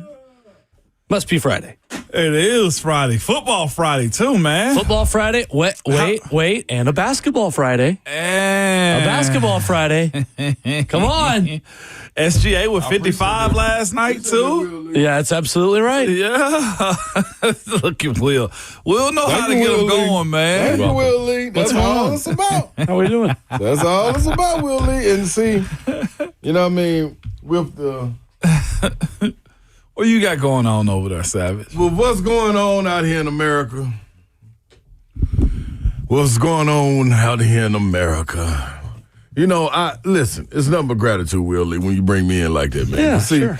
You respect it, Will Lee. You know what I mean? And that's a good thing. And I would like to say, Paul Slay been on fire. You on a heater? Oh, my God. But I missed it last night by one. Yeah. Man, Joker, man. Look. He's joking around. Joking around. That's exactly what he was doing, Will Lee. All he had to do was, man, I had him rebounds, points, and assists over 48.5. He got to 44, and he missed like 3 wide open shots. He could have got 2 rebounds, added it with a buck. Anyway, that's my problem. But I just like to say I have been on the heater, NBA-wise. All right. I like it. Yeah, we'll see if that continues tonight. But off to a good start. Yeah, man. Has anybody been down towards West End? No. What happened on West End? Not yet today. Oh, I ain't know. We've been here. I'm just no game day down there. I know News 2's there. I'm just saying. Let me ask y'all, because I'm gonna open up the phone lines I didn't today. know what you was talking about, man. 615-737-1045. Yeah. You come in wanting to play today. No, I'm dead serious, Friday, man. you're acting I'm like dead that. serious. Let's go. No, I need to know because it's been kind of quiet. Okay. I know when game day is in Tuscaloosa, you know what I mean? We kind of know about it. You know what I mean? When it's in Athens, we kind of know about it. When it's up on Rocky Top, we kind of know about it. With this being the first time it's ever come to Nashville, it's been kind of quiet. It is a little quiet. And I like Will Lee, hit him with the number one more time, Will Lee. 615-737-1045. Yeah, I just ain't heard from the Vandy faithful like I need to this week. So I expected them to go crazy, like, man, burn down a couple of things, you know what I'm saying? Because they got the money to build it back up, and I really ain't seen that, Will Lee. I will say I'm excited. Yeah. I'm excited for them. I think it's going to be a hell of a matchup between them and Missouri. But I want to feel the excitement. So what I'm going to do after this is I'm going to just take a ride down there. Okay. And see what you can see. Yeah, see what I can see what I can feel, what kind of buzz is in the air. Because I know when Rocky Top, game day's up there, you can feel it by Wednesday. And game day ain't even there yet. You know what I'm saying? I will agree there. You know what I mean? Like, you start to feel it like, it's a big game. Feel the buzz. You better go and do your homework on Wednesday because ain't no class Thursday, Friday. I can tell you that right now. So that's what I'm just looking John said it's the second time in Nashville. Yeah, it was Vandy Auburn back in 08. Okay. All right. Listen, John. And I got a 17-year-old from 08. Listen, I apologize, my brother. Listen, if I get it wrong, listen, 1, 2, redfish, bluefish. I'm just. Well, I can have it in 17 years. Listen, I'm just saying, man. Excuse me for speaking out of turn. Like, it's twice. Let me feel it. You know, that's all I'm asking. Don't lose sight of what I'm telling you by looking at the trees, dog. Look, it's a forest out there too. I promise you. Just look. That's all I'm saying. You're saying for this to be it, there needs to be like roadblocks, people calling off You top work. 10. Yeah, you ain't feeling it. Now, you top 10. Like this. Listen, I get what you're saying. You ain't even disparaging. Come on, dog. Okay, Don't wait. Don't be focused on the end of the season and what's the best team in Tennessee and what y'all doing in now. Don't focus on right now. Do it now. Enjoy it while you got it. Hell Do it now. Game day. Like, come on. Like, y'all better be getting the chance together, get ready to blow the little tugboat horn and all that for McAfee. Like, that's what I would need to hear. I ain't even heard that. We supposed to been hearing that, you know what I mean? Like, man, listen, when I went to Turkey, you know, they got the prayer. You know what I mean? You got a prayer, you gonna hit it 3 times a day, you know what I'm saying? Like, I hear when them bells go off. That let everybody know, hey, time to kneel down, you know what I mean? Let's get our prayer in. Put your mat down, you know let's what I go. mean? Shout out to the Muslims, this is what I'm telling you. I'm supposed to know that this week. Tugboat. It's supposed to be just for no reason. I'm going to hear it at Beach because they got their horns that they play out here from the back porch. Beach going to let me know that they doing it. That's all. Let me feel the energy where it's supposed to be. I wish you was lying. That's all. Because, like, we were, to your point about how big this season is, we're talking about Diego Pavia. Man, dude. On the Heisman race, and it's real. Like, we're supposed to be on Vandy's EDU to let us know classes canceled, is what you're telling me. Yeah, that's all I'm saying. Like, I'm supposed to get spammed emails and everything. Like, I ain't got nothing. You ain't got a thing? All right, we got a couple of Vandy fans who have called in for you. Come on. There go my dog. Let them in, Will Lee. Let them all in together. Can you let them all in together? At the same time, I don't know about that. Let's go. We'll start with Eli. We'll start with Eli first. What's up, Eli? What's up, Eli? Good Friday morning, fellas. What's up, baby? Good morning. College game day week, and Clark Lee, the Tiger King, is going to lay the smack down, and we're going to make the college football playoff. Doors by 50. Yo, that would not see. That's it. Eli, you going to game day tomorrow morning? You go or today? You best believe it. You best believe it. I'm going to be out there at 5 in the morning waiting in line. That's what I'm talking about. Have you practiced kicking field goals in case you win the raffle? Man. No. Eli, let's go. No, Eli focused on the excitement. I'm with you, Eli. That's all right. We appreciate the call. Yeah. Eli, tag the Ramon and Will show, man, when you down there, man. Take a picture, dog. We need to feel it, man. I'm with you. That's what I'm talking about, Eli. That's a rally call right I'd there. rather see Eli than the Coug flag. Let's go back to Vandy Chris up next, 615-737-1045. What's up, Vandy Chris?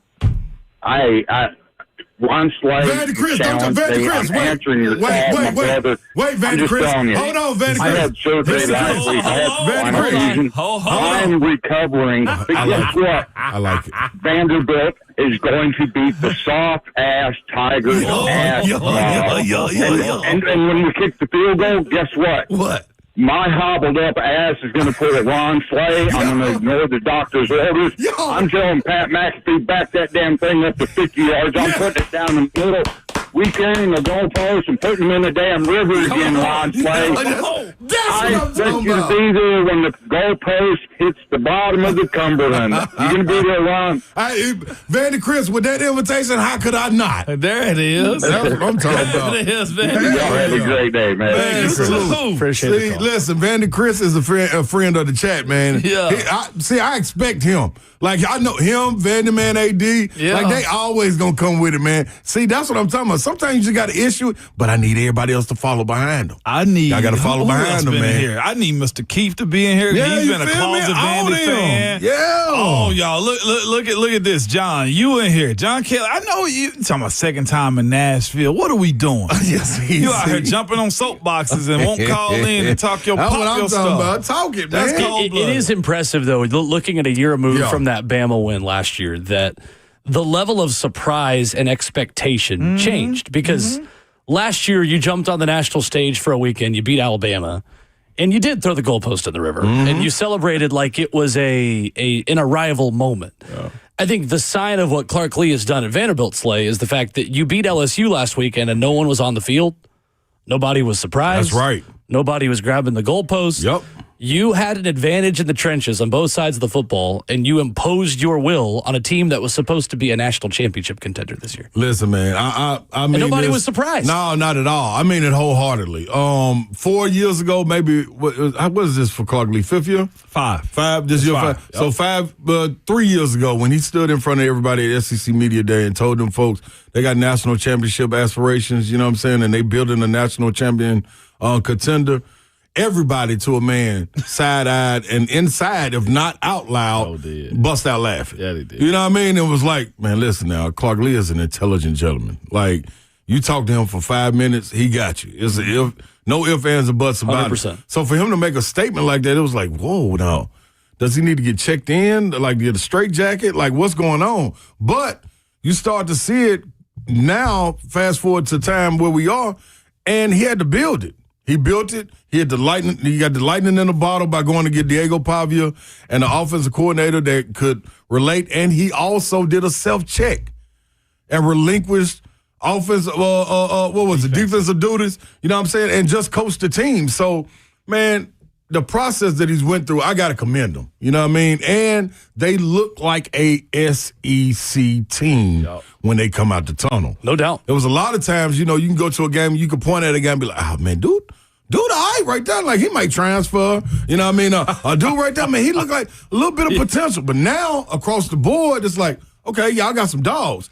And they play like it. So I got to give them credit, man. Like, if I compare it to this, the closest thing that they have going, and you got to continue to make sequels of it, is like Back to the Future.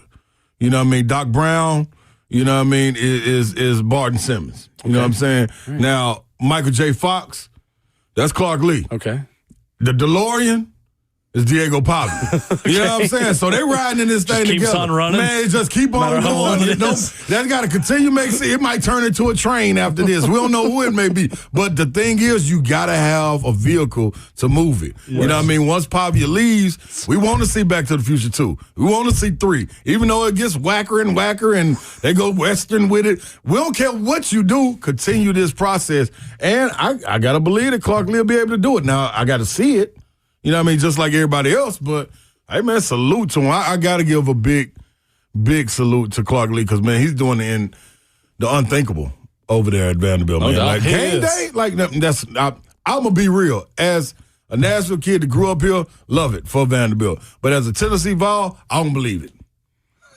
You know what I'm saying? You sound like Nick Saban on game day last week. You feel me? He was like, I still got to see it. I'm like, and guess what he doing?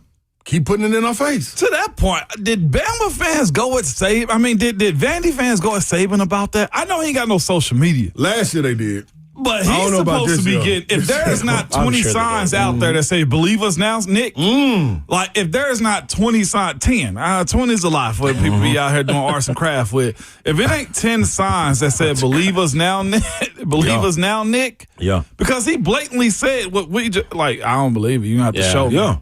I ain't gonna say it's disrespectful because his stance is a whole lot different. Right. Oh, boy. We were talking in the first hour, and people might not have been awake or were not listening early about 3 hours ago. We talked about it, but Vanderbilt has got to prove that the run defense can step up in a spot like this. Yeah. But the thing about that is Vandy has played the 3 worst run offenses in the SEC in their 3 SEC games. Alabama's 14th, LSU's 15th, South Carolina's 16th.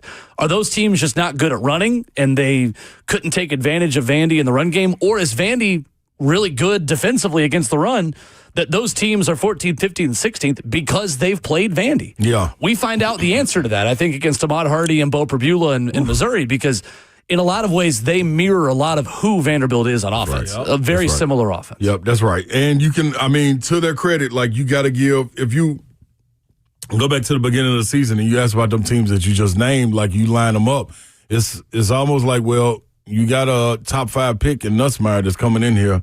You know what I mean? You got to be who's in front of you. Regardless if he's banged up or whatever, we didn't get to use them excuses for Diego Pavia last year saying he was banged up at the end of the season. They just lost. It is what it is. So whoever they line up in front of you, regardless of what it is, go beat them. How you beat them, at this point, I don't care. It can be a 1-point win. It can be a 40-point win. Yeah. You better go get that victory, man, because this right here is unprecedented, man, and you got to continue to keep this train rolling. What sucks for Vandy is if they lose, it's going to be everybody can't wait to laugh.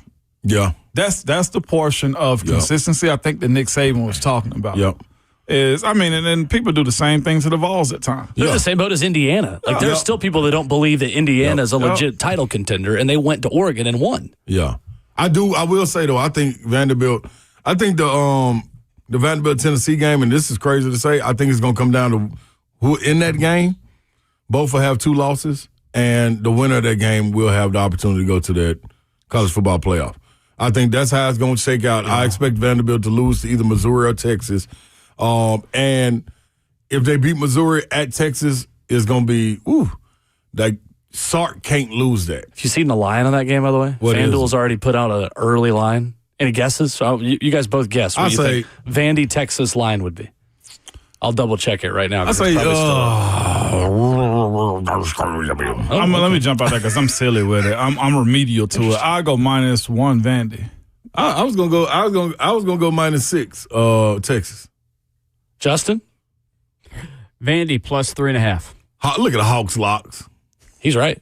But baby, that's what I'm telling you. That's the baby Hawk. That wasn't you. That was baby Hawk gave you that one. I know baby Hawk gave you.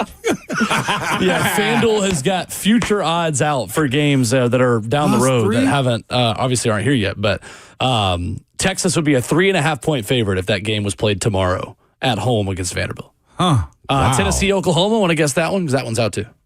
2, Tennessee. Go -3 Tennessee. Oklahoma -4.5. No. Tennessee -1.5. Slay's right. Nice. Boom. Y'all both play something for me, ho. You don't have an open. Sucks to suck. He's got a lot of opens. What are you talking about? I definitely got. You played his open as you brought back from break. I can't get it fast enough. He's about four. You could have played the Jets kid real quick. I can't get enough of hell. That's funny how it's shaking out though, dog. Like this is a good spot, man. Another one this weekend is South Florida and Memphis. I love Memphis in that game. Man, I will with plus South 5.5. Florida, dude.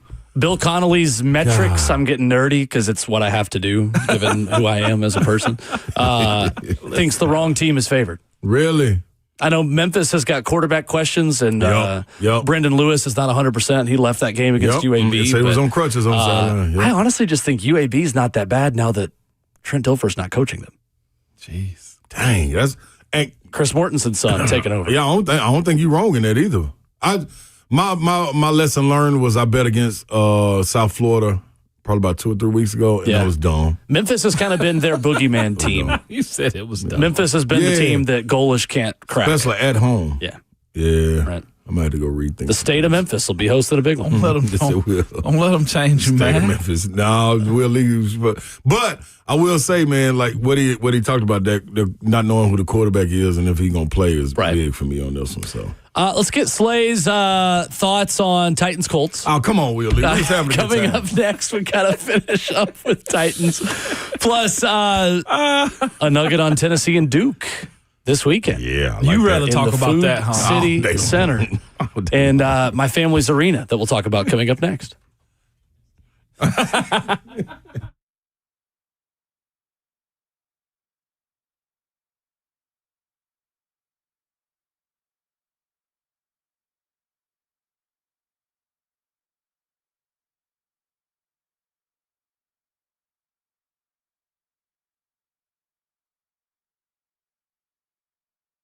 Prince's Hot Chicken, the original hot chicken. They know a thing or two about hot, so they are bringing you the hottest moments of the week from Ramon and Will. Justin Hawkins here. This is a segment I like to call Prince's Hot Mic. And they hate Tennessee. Yes. In that crowd. Yes. Got some brown water up there that'll get them ready. Listen, they probably riding horses into the stadium. They're going to be so drunk, man.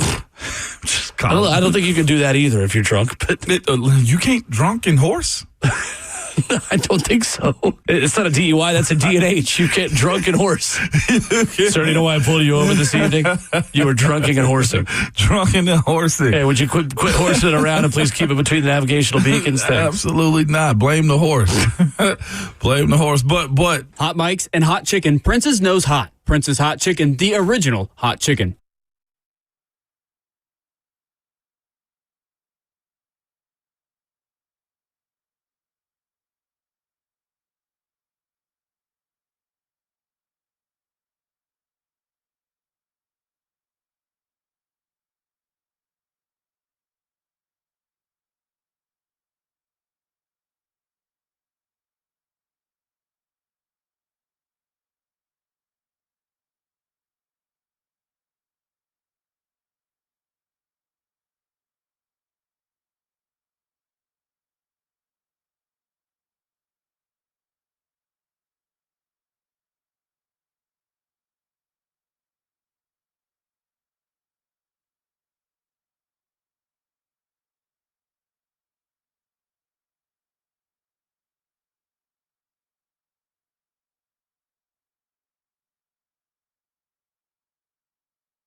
Wrapping up the show on Ramon and Will, fueled by Scooter's Coffee.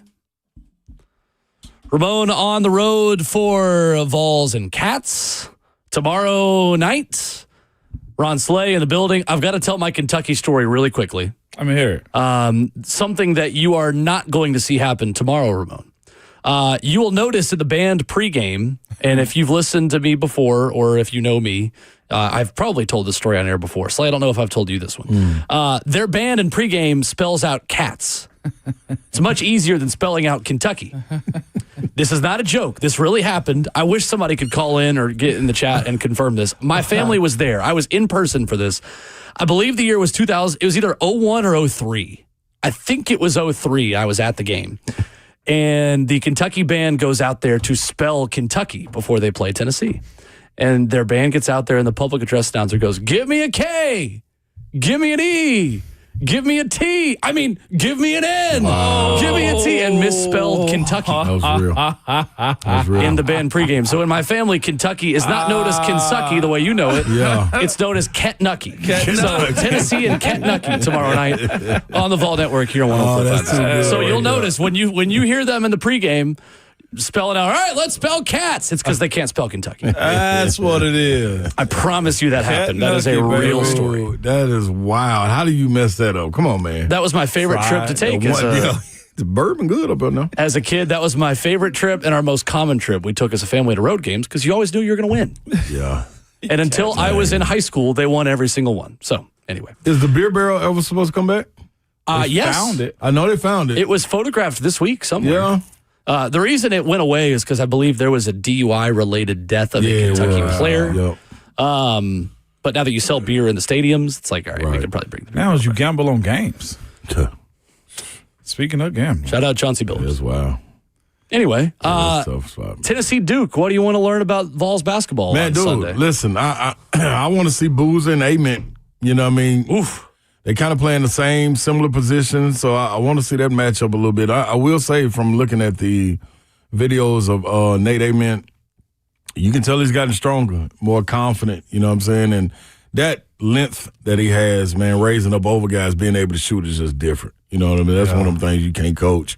The more confidence you get. But Boozer, watching him get busy, man, like, he's everything is advertised too. So I think the thing that'll tilt the scale is the front court for Tennessee. I can't wait to see how they match up because that should be something that we should lean on. And then Jacoby Gillespie.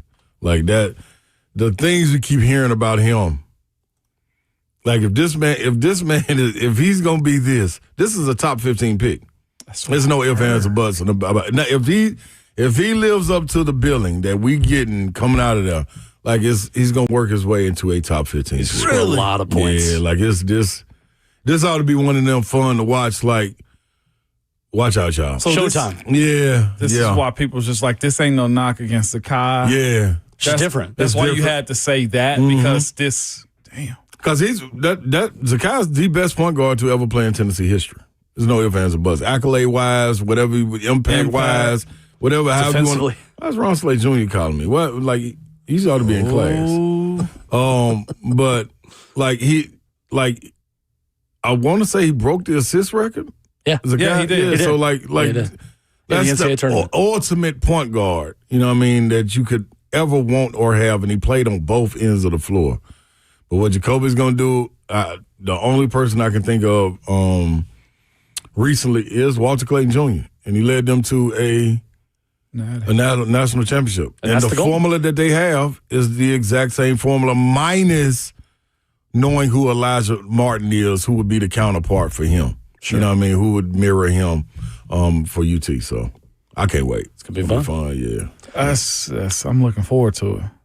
Does win and loss matter in this one? Of what it looks like? What it looks like. You'll try some rotations too, I would imagine, that you would not do if there was a tournament resume win or loss on the line. Now, if they get lost in the game, like remember when we saw Michigan State play Down connecting them went up there? Yeah. I think Coach Barnes and them and Izzo and them was like, all right, well, let's battle it out. And you kind of got lost in the game, and they went back and forth. Yeah, they did. It was like, all right, we letting the starters go. You know what I'm saying? Right. So if they get lost in it, which could happen, we'll see. Fans ought to be rowdy. Titans Colts.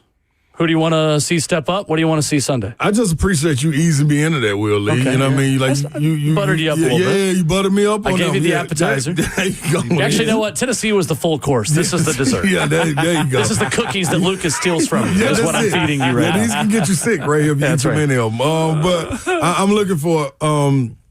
I really, honestly, I don't know what I'm looking for, Will Lee. I'm looking for somebody like contain Jonathan Taylor. Somehow, with your starting corners gone that you started the season with, somehow slow down Daniel Jones in this passing attack.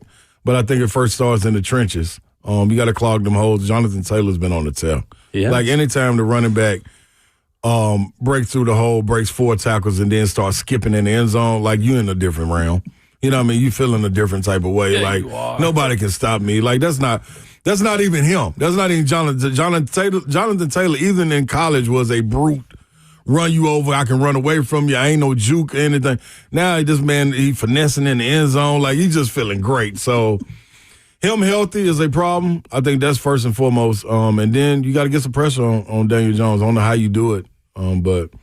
And that's wild to be saying that, knowing where he came from in New York, man. But I've been on the Daniel Jones train, man. Dude is a problem when given the opportunity with the Atlanta to block.